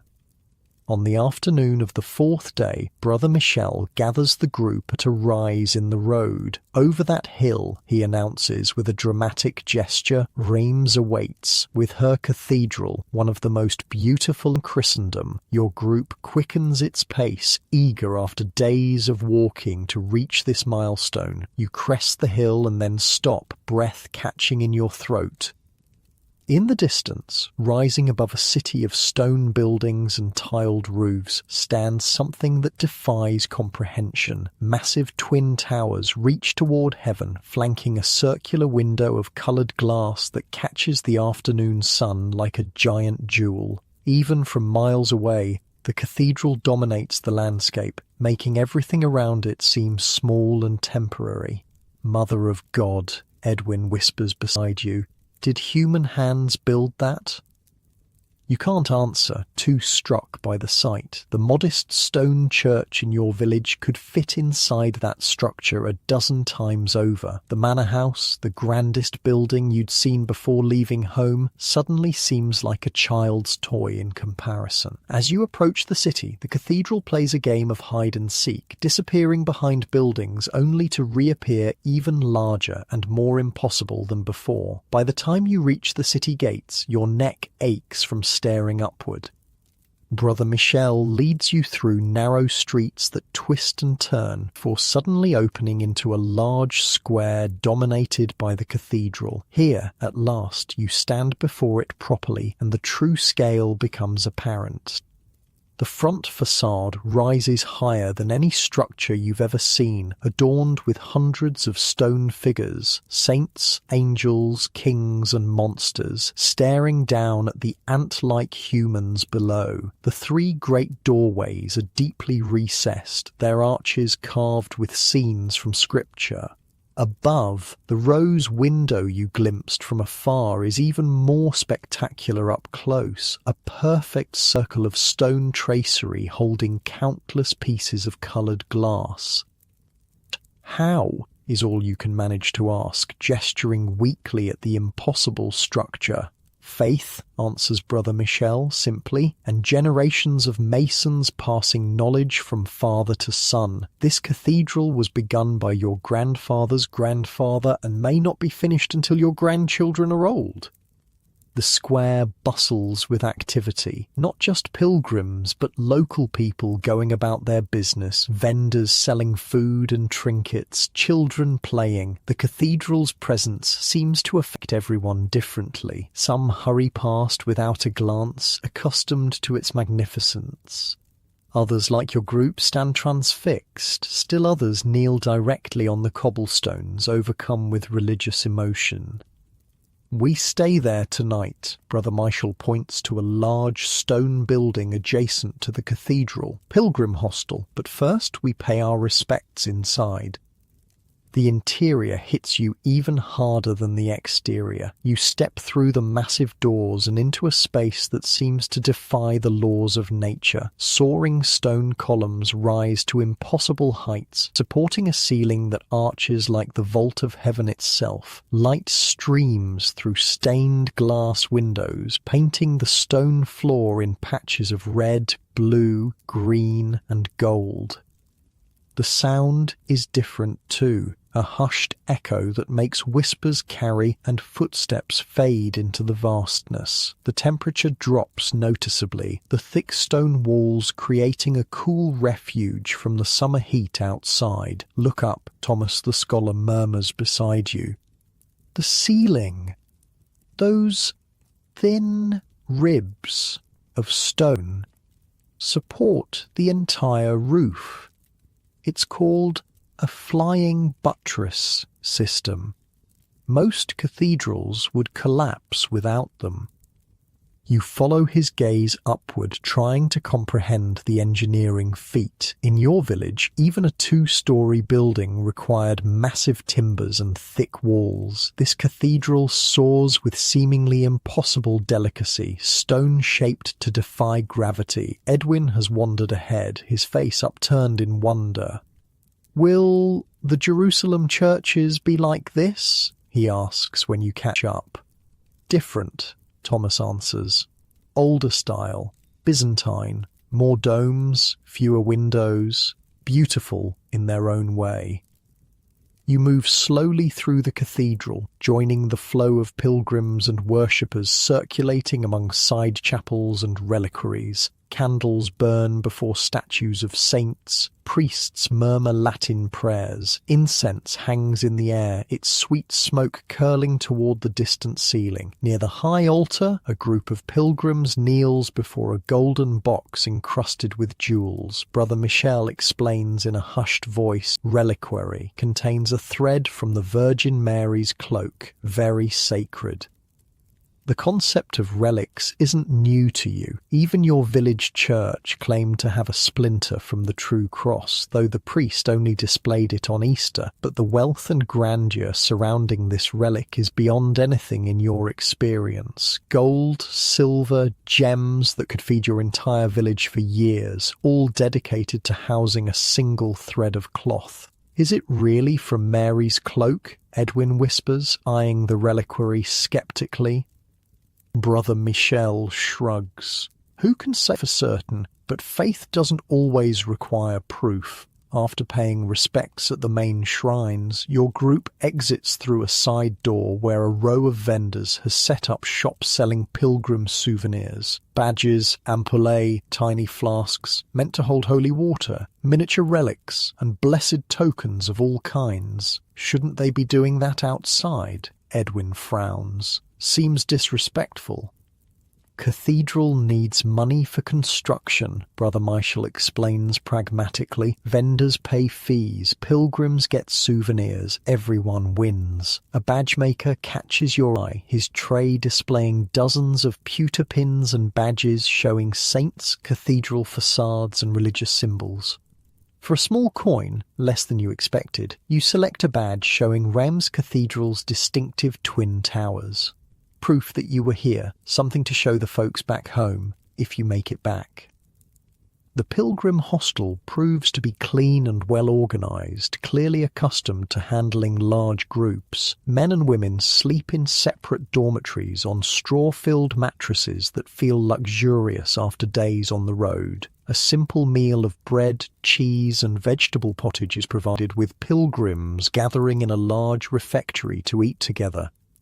Conversation over dinner flows easily among your English group, now bonded by shared experiences. The scholars discuss architectural details of the cathedral that went over your head. The Yorkshire family debates whether to continue toward Jerusalem or turn west toward Santiago, which would be a shorter journey.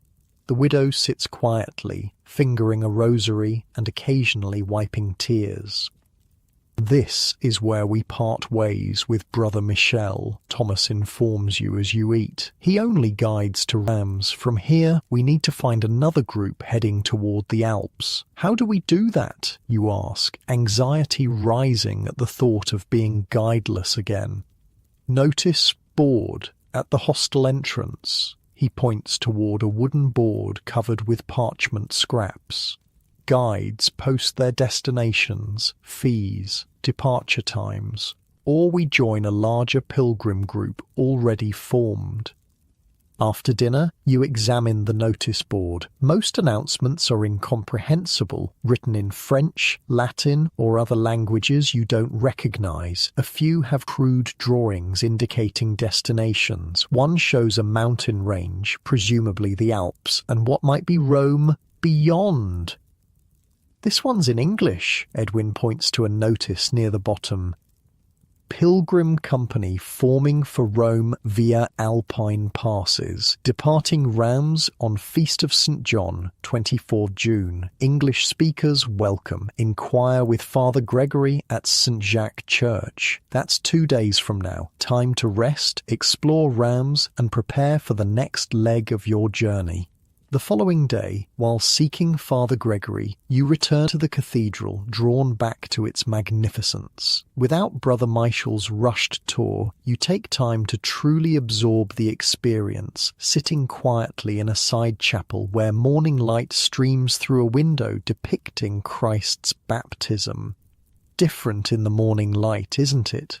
You turn to find Thomas the scholar sitting in a nearby pew, a small book open on his lap. The whole feeling changes with the sun, you agree, watching how the coloured light shifts across the stone floor. In our village church there's only small windows with plain glass. Thomas nods, understanding. First time I saw a cathedral, I was about your age. Couldn't speak for an hour afterward. He gestures around. They're designed to overwhelm, to make you feel small before God, but also part of something enormous. It's working, you admit.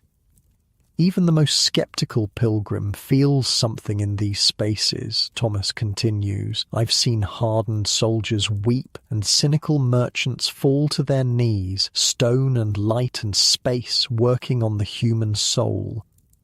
You sit in companionable silence for a while, absorbing the cathedral's peaceful atmosphere. Priests move about their morning duties. A woman lights candles before a statue of the Virgin. Somewhere distant, voices rise in Gregorian chant, the sound floating through the vast space, like something not quite of this world. Will you join Father Gregory's group? You eventually ask Thomas.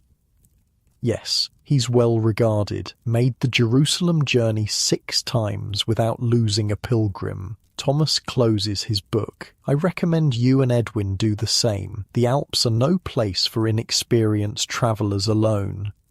Following Thomas's advice, you locate Father Gregory at the small church of St. Jacques. Unlike Brother Michel's business-like approach, Father Gregory, a tall, thin priest with a monk's tonsure and keen eyes, interviews potential travellers carefully, asking about your health resources and commitment to the journey.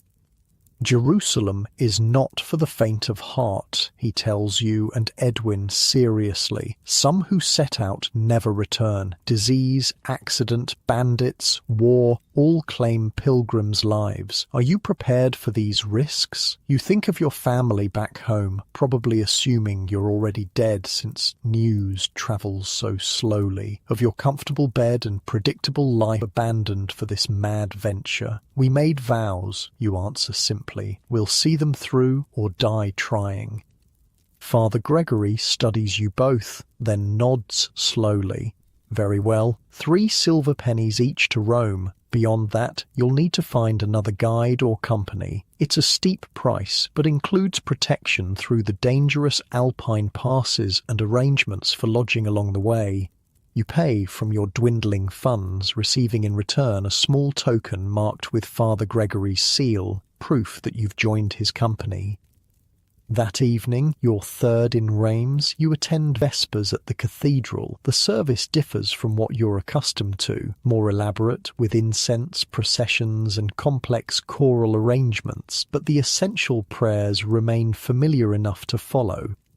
As the sun sets, light fades from the great rose window, plunging the cathedral into shadow, relieved only by hundreds of candles. Their flickering light animates the stone saints, making them seem almost alive in their niches. The effect is both eerie and beautiful, transforming the daytime magnificence into something more mysterious. After the service, you step outside to find the cathedral exterior transformed as well. Torches illuminate the facade, throwing the carved figures into dramatic relief. Against the night sky, the towers seem to reach all the way to the stars themselves. Imagine seeing this after walking for months, Edwin says quietly beside you, after facing dangers, hardships, maybe thinking you wouldn't make it, then turning a corner and seeing this. He gestures at the illuminated cathedral, almost makes you believe in miracles. You understand what he means. Growing up in your village, faith was abstract, stories told by the priest, rituals performed by rote, sins avoided out of habit more than conviction. But standing before this stone testament to belief, something shifts in your perception. Whether built by faith or just skilled human hands, the cathedral represents something beyond ordinary experience. We should rest, you say eventually, reluctant to leave but aware of tomorrow's preparations. Long road ahead. Edwin nods, but remains gazing upward a moment longer. Wonder what Jerusalem will be like if this is just the beginning. You have no answer, but as you walk back toward the pilgrim hostel, the cathedral looms behind you like a promise of wonders yet to come, of mysteries yet to be revealed, of a journey that's changing you with every step, whether you recognize it or not. Tomorrow you join Father Gregory's company, heading south toward the Alps and Rome beyond, another stage in a pilgrimage that's becoming less about reaching a destination and more about the transformation that occurs along the way. The cathedral's bells ring out behind you, their deep tones vibrating through stone streets and human bones alike, calling to something ancient and wordless within. You walk on, carrying their echo with you into the night. Father Gregory's pilgrim company assembles in the pre-dawn chill outside the church of Saint-Jacques, 34 travellers from various parts of Europe, bound together by a common destination. Unlike Brother Michel's small English-speaking group, this one is a babel of languages and backgrounds.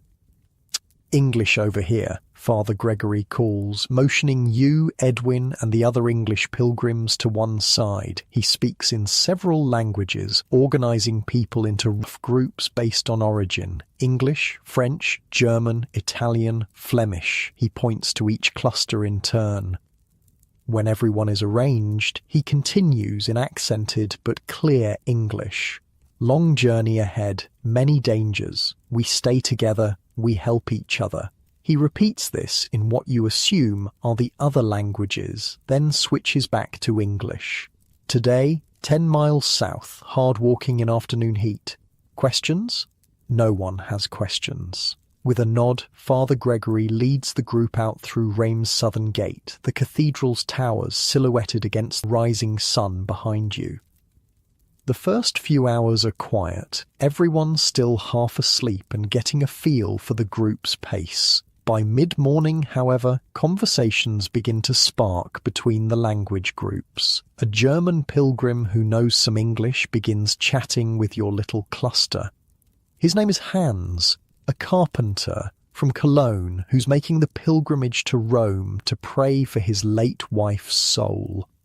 Your first time so far from home? He asks, correctly reading your wide-eyed observation of everything around you. Never been further than the next village before this journey, you admit. Everything's so different, Hans laughs. Wait until we reach the mountains, or Italy beyond. France is practically your backyard compared to what's coming. The idea that France, already so foreign to your experience, is just the beginning makes your head spin a bit. You've heard of these other places in church sermons or tavern tales, but they've always been abstract concepts, not real destinations where your feet would actually walk. By midday rest, you've learned that Hans has made this journey once before, 10 years earlier. His practical knowledge proves invaluable. Which springs along the road have the best water, how to adjust your pack to prevent back pain, even how to treat blisters with a poultice made from roadside plants. "How do you know all this?" Edwin asks, watching Hans crush a particular leaf and apply its juice to a red spot on his heel. "My first pilgrimage, an old Venetian taught me," Hans explains. "Now I teach you. Next time, you teach someone else. This is how pilgrims survive, knowledge passed from one to another." As days pass on the road south, this pattern of knowledge exchange becomes familiar. A Frenchwoman shows several pilgrims how to weave a particular kind of grass into insoles that cushion tired feet. An Italian merchant demonstrates a method for preserving cheese using salt and cloth. You contribute your own knowledge of identifying edible plants learned from your village healer. Language, initially a seemingly insurmountable barrier, gradually becomes less problematic. You pick up basic French phrases through daily necessity, greetings, numbers, words for food and lodging. Hans teaches you some German. A friendly Italian named Marco makes a game of exchanging words during the long walking hours. "Aqua," he says, pointing to his water flask. "Water," you respond. "Pain," he continues, holding up bread. "Bread," you reply, and then attempt. "How do you say path in Italian?" "Sentiero," Marco grins. "Very good. You learn quick." These impromptu language lessons serve a practical purpose beyond simple communication. At inns, hostels, being able to ask for basic necessities in the local tongue earns you better treatment than speaking only English. Shopkeepers are more likely to give fair prices if you attempt their language rather than expecting them to understand yours. One evening, about a week into the journey with Father Gregory's group, you find yourself sitting around a fire outside a rural inn. The company has split into small clusters based partly on language but increasingly on shared interests or compatible personalities rather than origin.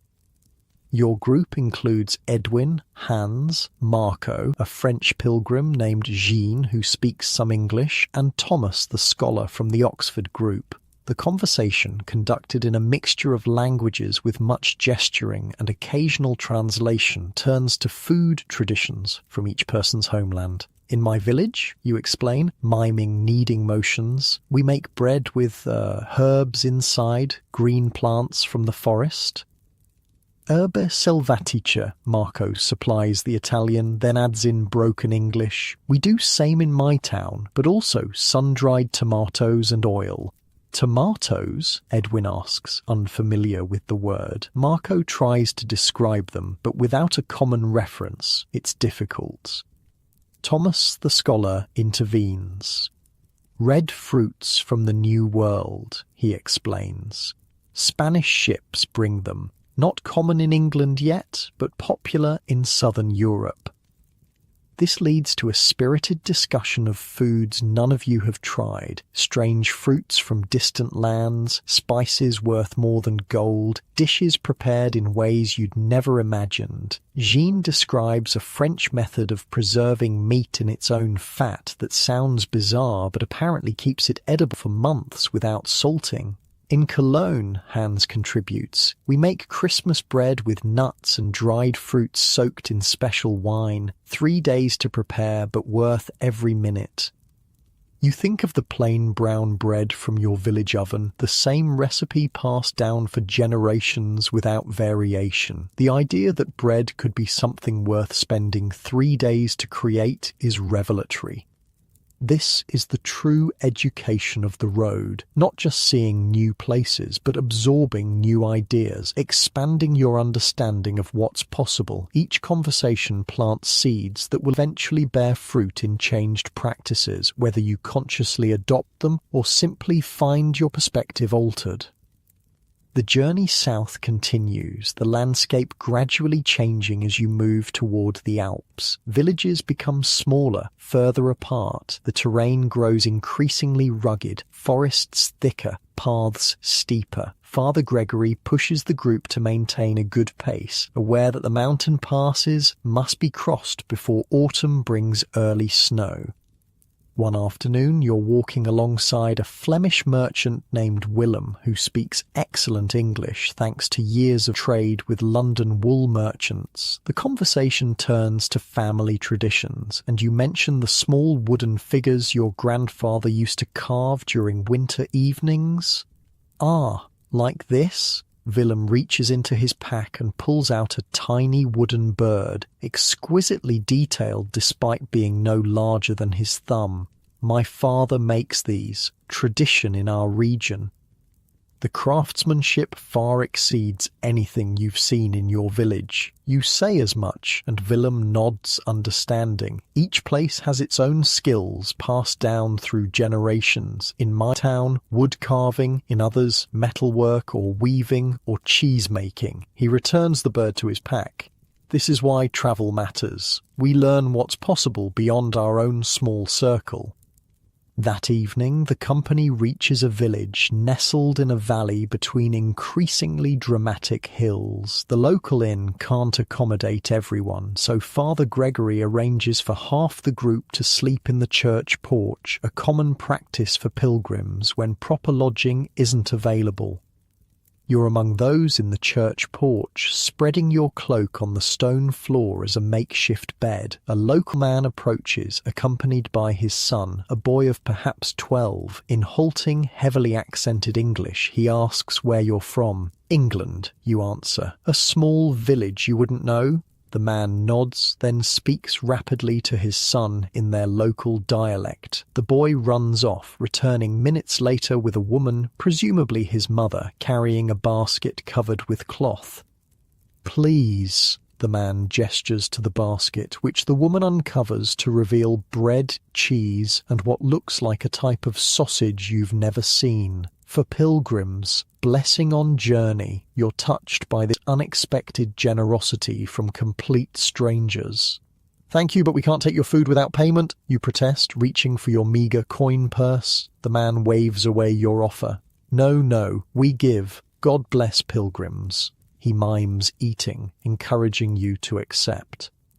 This, too, is part of the Pilgrim Road, the network of kindness extended to travellers, especially those on religious journeys. You've experienced it repeatedly since leaving home. The miller who offered shelter, the spice merchant who gave you cloves, and now this family sharing their food with strangers whose language they barely speak.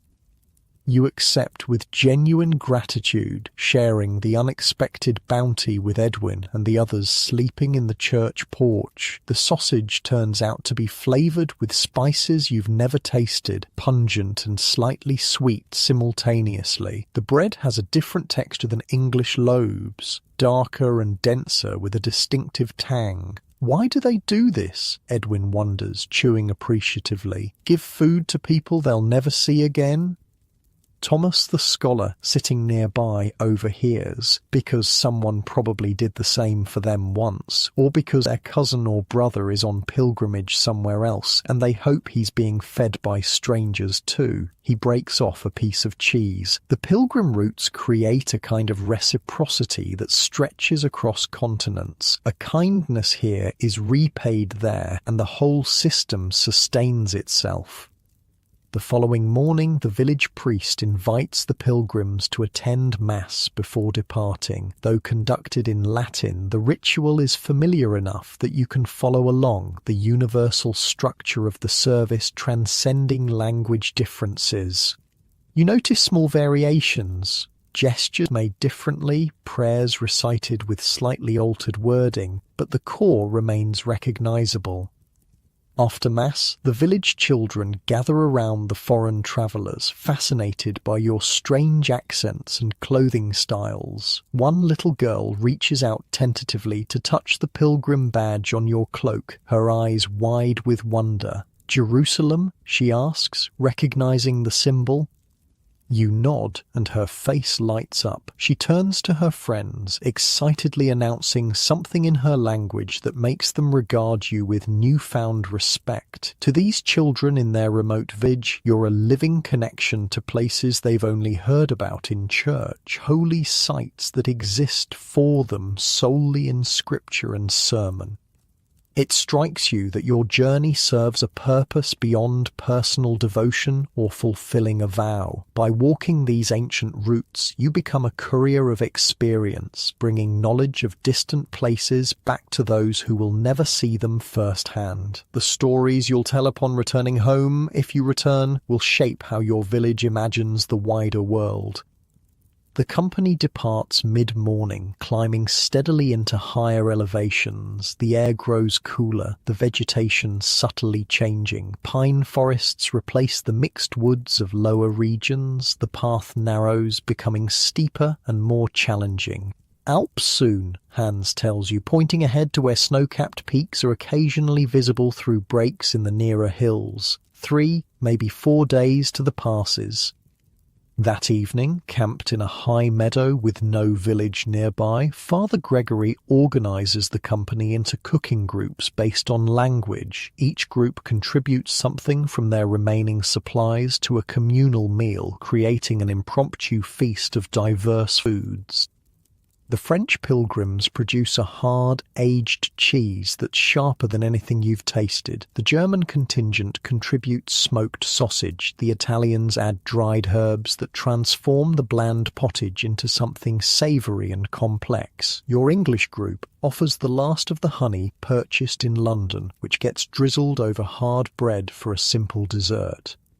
As you eat, huddled near fires against the mountain chill, Marco teaches everyone an Italian song, a pilgrim's prayer for safe passage. The melody is simple enough that even those who don't understand the words can join in after hearing it once or twice. Soon the entire company is singing, 34 voices from different lands united in harmony. The song ends, and in the brief silence that follows, someone from the German group starts another, this one in their language, but clearly another traveller's tune. It passes like a torch through the different national groups, each contributing a song from their homeland. When it's the English pilgrim's turn, Thomas leads you in The Road to Jerusalem, a popular pilgrim ballad you all know. Your voices rise together in the familiar words, and for a moment the homesickness that occasionally grips you eases. Here, under strange stars on a foreign mountainside, you've found a different kind of belonging, not to place but to purpose, to the ancient community of those who walk the pilgrim roads. Later, as the fires burn low and people prepare for sleep, you find yourself sitting with a mixed group. The conversation, aided by those who speak multiple languages, turns to beliefs and practices, not the formal doctrines of the church, but the folk traditions that vary widely from region to region. A French pilgrim describes how in his village, expectant mothers visit a certain sacred spring to ensure healthy children. A woman from Florence explains the elaborate rituals her city performs during plague times, including processions with specific saints' relics. Hans tells of a German tradition of placing bread on windowsills during winter solstice to feed the spirits of ancestors. You contribute your own village's custom of weaving special protective crosses from last year's harvest wheat to hang above doorways. As you describe the practice, you realize how closely it resembles a ritual the Italian woman mentioned earlier, though with different materials and at a different time of year. Same roots, different branches, Thomas observes. Many of our unique traditions likely began with common ancestors, then evolved separately as people migrated. The scholar's words prompt you to see your village customs in a new light, not as timeless practices existing in isolation, but as variations on themes shared across cultures, adapted to local conditions and needs over generations. This is perhaps the most profound education the journey offers, the recognition that human experiences, while diverse in expression, share fundamental similarities. Pain, joy, fear, hope, the desire for protection and meaning, these transcend language and custom. The French mother praying at her sacred spring wants exactly what the English mother wants when she hangs her wheat cross: safety for her child in a dangerous world. As you finally settle into your cloak for the night, the mountain air sharp in your lungs, you realize how much your perspective has expanded since leaving home. Your village, once the entire universe of your experience, now seems like a single thread in a vast tapestry. Important, yes, but connected to countless others in patterns you're only beginning to discern. Edwin, lying nearby, seems to sense your thoughts. Hard to imagine going back to the old life after all this, he murmurs drowsily. If we go back, you remind him, the journey is still long, the dangers ahead numerous. When we go back, he corrects, stubborn optimism in his voice. But we won't be the same, will we? No, you agree, looking up at unfamiliar stars. I don't think we will. Sleep comes easily, despite the hard ground, your dreams filled with snow-covered passes, Italian songs, and distant Jerusalem shimmering like a mirage on the horizon. 2 years, that's how long it takes you to complete the pilgrimage to Jerusalem and return to England. 2 years of walking thousands of miles across continents, crossing mountains and seas, navigating foreign lands and languages, facing dangers and wonders beyond imagination. 2 years that transform you from a provincial peasant who had never left his village into a man who has stood in the holiest places on earth. The journey beyond the Alps, through Italy, across the Mediterranean, and into the Holy Land was everything Hans and the others promised. Beautiful, terrible, awe-inspiring, and perilous in equal measure. You saw Rome's ancient grandeur, sailed from Venice with traders bound for Constantinople, walked dusty roads through lands ruled by people who worshipped differently than you. And finally, Jerusalem itself, the goal that seemed impossible when you first set out. The holy city proved to be nothing like you imagined, yet somehow exactly what your soul needed. You knelt at Christ's empty tomb in the Church of the Holy Sepulchre. You walked the Via Dolorosa. You fulfilled your vow.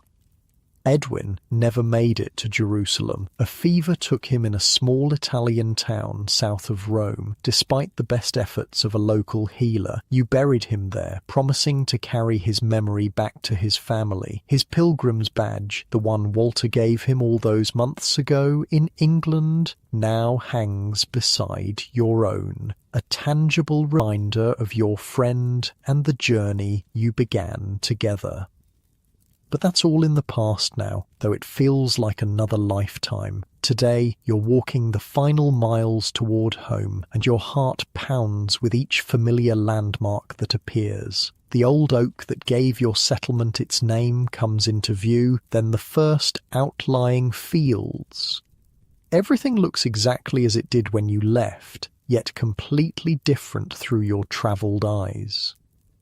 The first villager to spot you stops dead in her tracks, basket of washing falling from stunned hands. She crosses herself, mouth open. William Fletcher, she asks, as if addressing a ghost. Mother Mary preserve us. Is it really you? You nod, suddenly unable to speak past the lump in your throat. She lets out a cry that brings others running from nearby cottages and fields. Within moments, you're surrounded by familiar faces wearing unfamiliar expressions: shock, joy, disbelief. Hands touch your arms and shoulders, as if confirming you're real. "We thought you dead," old Thomas the blacksmith exclaims. "No word for 2 years. How could there be word?" you manage to ask. No one travels from Jerusalem to here. Jerusalem, someone gasps. You actually reached the holy city? You touch the pilgrim badge on your cloak, proof of your journey's completion. The crowd murmurs in amazement. Questions flood at you from all sides. Did you see the Pope? Did you fight Saracens? Is it true the Holy Land is made of gold? Were you captured by pirates? The queries range from reasonable to ridiculous, revealing how limited their understanding of the world remains, just as yours was before you left. Through the crowd, a woman pushes forward, a small boy clinging to her skirts. Your wife. She looks older, her face lined with what you now recognize as the particular strain of uncertainty, the same expression you saw on the faces of women in villages across Europe whose men had gone to war or pilgrimage or work in distant cities. You came back, she says simply, eyes searching yours. I promised I would, you reply.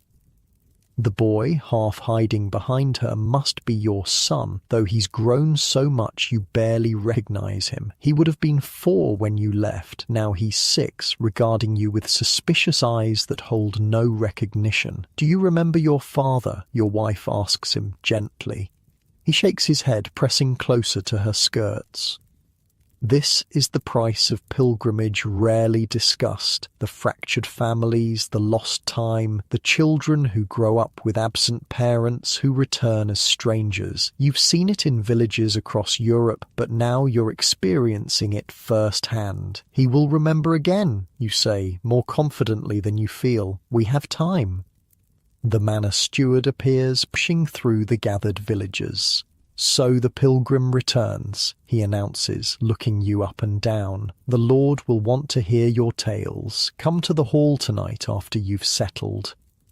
You nod respectfully, though the deference you once felt toward the steward and local lord has been tempered by your experiences. You've seen real kings and emperors now, grand cities and magnificent courts. The local manor house, once the most impressive building in your world, will look very different through your travelled eyes. Your wife leads you home, the same one-room cottage you left 2 years ago. Inside, everything is achingly familiar, yet subtly changed. New rushes on the floor, a different arrangement of cooking pots, small domestic evolutions that occurred in your absence. We held the planting for you this year, your wife says, moving about the room with nervous energy. Your father helped until his joints got too bad. Then your brother came from the next village when he could spare time. The practicalities of survival continued while you pursued spiritual goals. This too you've seen repeated across the pilgrim routes, life carrying on in the absence of those who depart. How did you live? You ask quietly. Without my labour. She pauses in her movements. It wasn't easy. I took in washing, helped the miller's wife with baking. The priest gave us alms sometimes, after I told him why you'd gone. A small, proud smile touches her lips. We managed. You unpack your few possessions, laying out items collected during your travels, a small vial of water from the Jordan River, a fragment of olive wood from Gethsemane, pilgrim badges from various shrines, a crude map drawn on parchment showing your route. Your son watches with growing curiosity as these exotic objects appear. When you unwrap a small carved camel made by a craftsman in Jerusalem, his reserve finally breaks. What's that animal? He asks, pointing. A camel, you tell him, placing the wooden figure in his hesitant hands. They use them like we use horses, but they can go many days without water. They have special stomachs that store it. His eyes widen. Really? Really? I rode one outside Jerusalem. They sway like this when they walk. You demonstrate the rolling gait, making him giggle for the first time. It's a start, a small connection rebuilt through shared wonder at the world's strangeness. That evening at the manor house, you become a reluctant celebrity. The Lord himself, who rarely took notice of you before, now hangs on your every word as you describe the holy places. The priest peppers you with theological questions. Even the most travelled merchant in the area listens raptly to your descriptions of Constantinople's markets. And the people there, they truly worship differently? The Lord's wife asks, fascinated and slightly scandalized. Yet they still call themselves Christians. They follow Christ in their own way, you explain carefully, conscious of the priest's attention. Their churches look different from ours, and some prayers and rituals vary, but the faith's core remains the same. This diplomatic answer satisfies her while avoiding any suggestion of heresy, a skill you've honed through countless similar conversations across Europe, where curiosity about other Christian traditions often walks a fine line between interest and suspicion. And Jerusalem itself, the Lord asks eagerly, is it as glorious as they say? You consider how to answer. The physical Jerusalem was dustier, smaller, and more divided than the mythical city most Christians imagine. Yet the spiritual Jerusalem, the feeling of standing where Christ stood, exceeded anything you could have anticipated. Jerusalem is, you begin, then pause, searching for words to bridge the gap between their expectations and the complex reality. It's both more and less than the stories. The stones are just stones, but knowing whose feet walked on them changes everything. The Lord looks slightly disappointed by this philosophical answer, clearly having hoped for tales of golden streets and constant miracles. But the priest nods thoughtfully, understanding the deeper meaning. Days pass, then weeks, as you readjust to village life. The familiar rhythms of agricultural work, so deeply ingrained before your departure, now feel strange in their repetitive simplicity. Your hands, which have performed 100 different tasks across thousands of miles, find the plough handle both familiar and foreign. Notice things about your village that were invisible before, how isolated it is, how limited its resources, how narrow its horizons. Yet you also see strengths previously taken for granted, the close-knit community support, the deep knowledge of local land and weather, the practical skills honed across generations. The way villagers perceive you has permanently changed. Children follow you around, begging for stories of distant lands. Adults bring small ailments and questions, assuming your travels have given you special knowledge or healing abilities. The priest consults you on matters of doctrine, particularly when they relate to holy places you've seen firsthand. Your perspective on religion itself has shifted subtly but profoundly. Before the pilgrimage, faith was a set of rules and rituals performed without much thought. Now it's something lived and questioned, enriched by seeing how differently it's expressed across cultures while maintaining essential truths. One Sunday after Mass, the priest asks you to speak to the congregation about your journey, standing before your neighbours, people you've known all your life but who now regard you with a mixture of respect, curiosity, and sometimes unease. You struggle to distill 2 years of transformation into words they can comprehend. The roads to Jerusalem are long and hard, you begin simply. Many who set out never return. I lost dear friends along the way. You touch Edwin's badge alongside your own. But what I found was worth the journey. They listen in rapt silence as you describe walking the path of Christ, kneeling at sacred sites, experiencing the diversity of God's creation through landscapes and peoples unlike anything in England. I learned that the world is much larger than we imagine, yet people everywhere share the same basic needs and hopes. A mother in Constantinople wants the same things for her children as mothers here. Farmers in the Holy Land watch the sky for rain with the same anxiety we do. You look around at familiar faces. We are more connected than we know.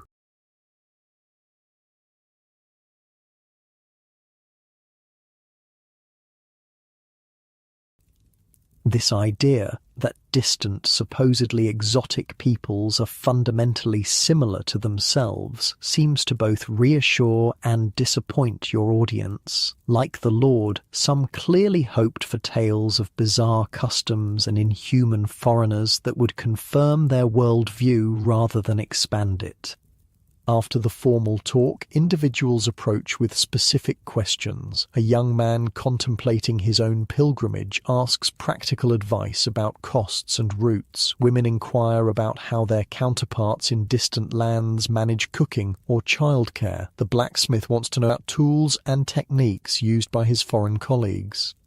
These conversations continue for months as you gradually become a bridge between your isolated village and the wider world, translating your experiences into frameworks villagers can understand and potentially apply to their own lives. Some innovations you brought back face resistance, suggestions for new crops or farming methods, ideas about hygiene or food preparation learned in more advanced regions. "We've always done it this way" becomes a refrain you hear often, yet other ideas are cautiously adopted, particularly when they demonstrate clear benefits without threatening established social orders. Your son, initially so wary, gradually warms to you through the universal language of stories. Each night by the hearth, you tell him tales of your journey, simplified for his understanding, but rich with sensory details. The taste of Italian olives, the sound of ships' timbers creaking in Venetian harbours, the feeling of Jerusalem's ancient stones worn smooth by countless pilgrim hands.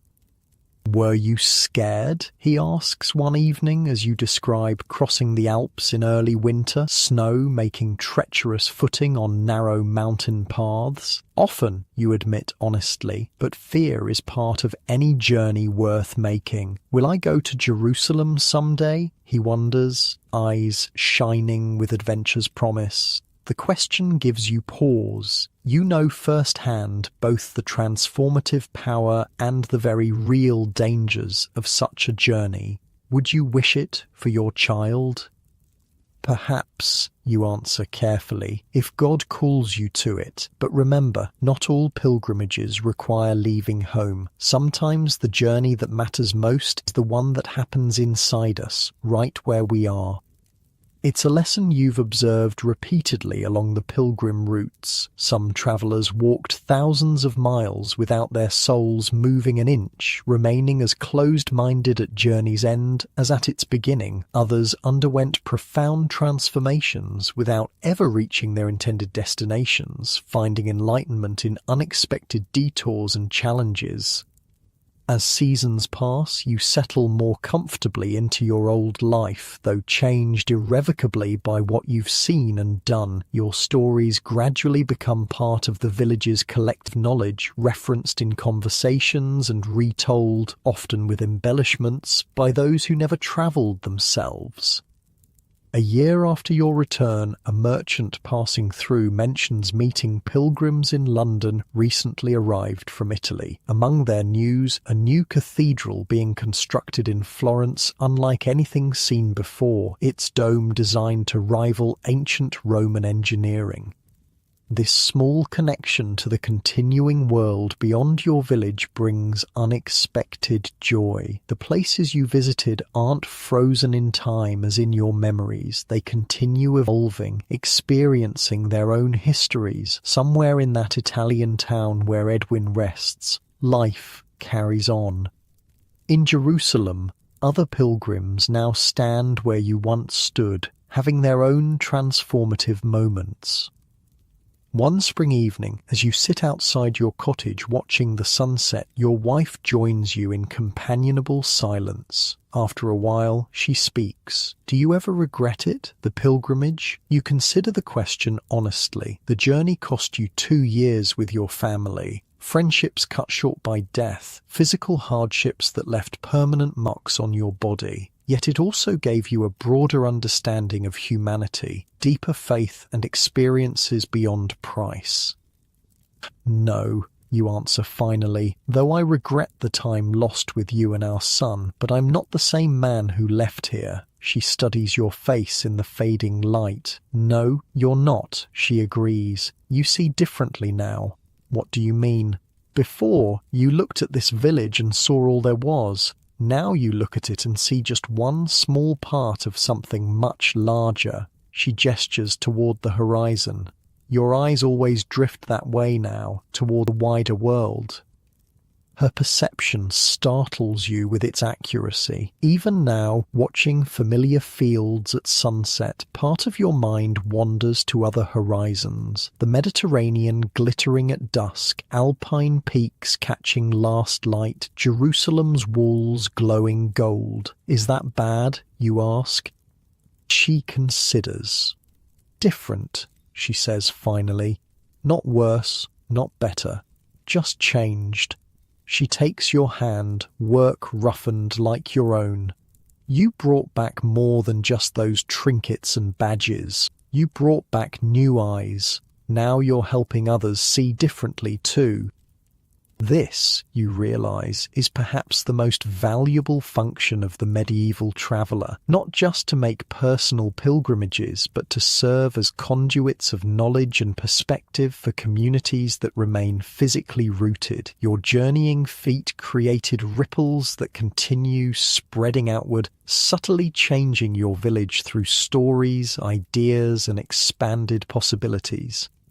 That night, as you drift towards sleep in your familiar bed, so different from the countless varied places you've rested over your long journey, you find yourself deeply grateful, not just for the pilgrimage completed or home safely reached, but for the privilege of straddling worlds, of belonging simultaneously to this small village and to the vast, interconnected tapestry of humanity you've glimpsed beyond it. Your final thought before sleep claims you is of roads, the countless paths crisscrossing continents like veins carrying the lifeblood of medieval society. Roman roads still straight after centuries, muddy tracks between market towns, mountain passes marked only by cairns, ancient trade routes across deserts. All of them connecting people and places in an intricate web that most never see in its entirety, but that exists nonetheless, binding humanity together across seemingly insurmountable distances.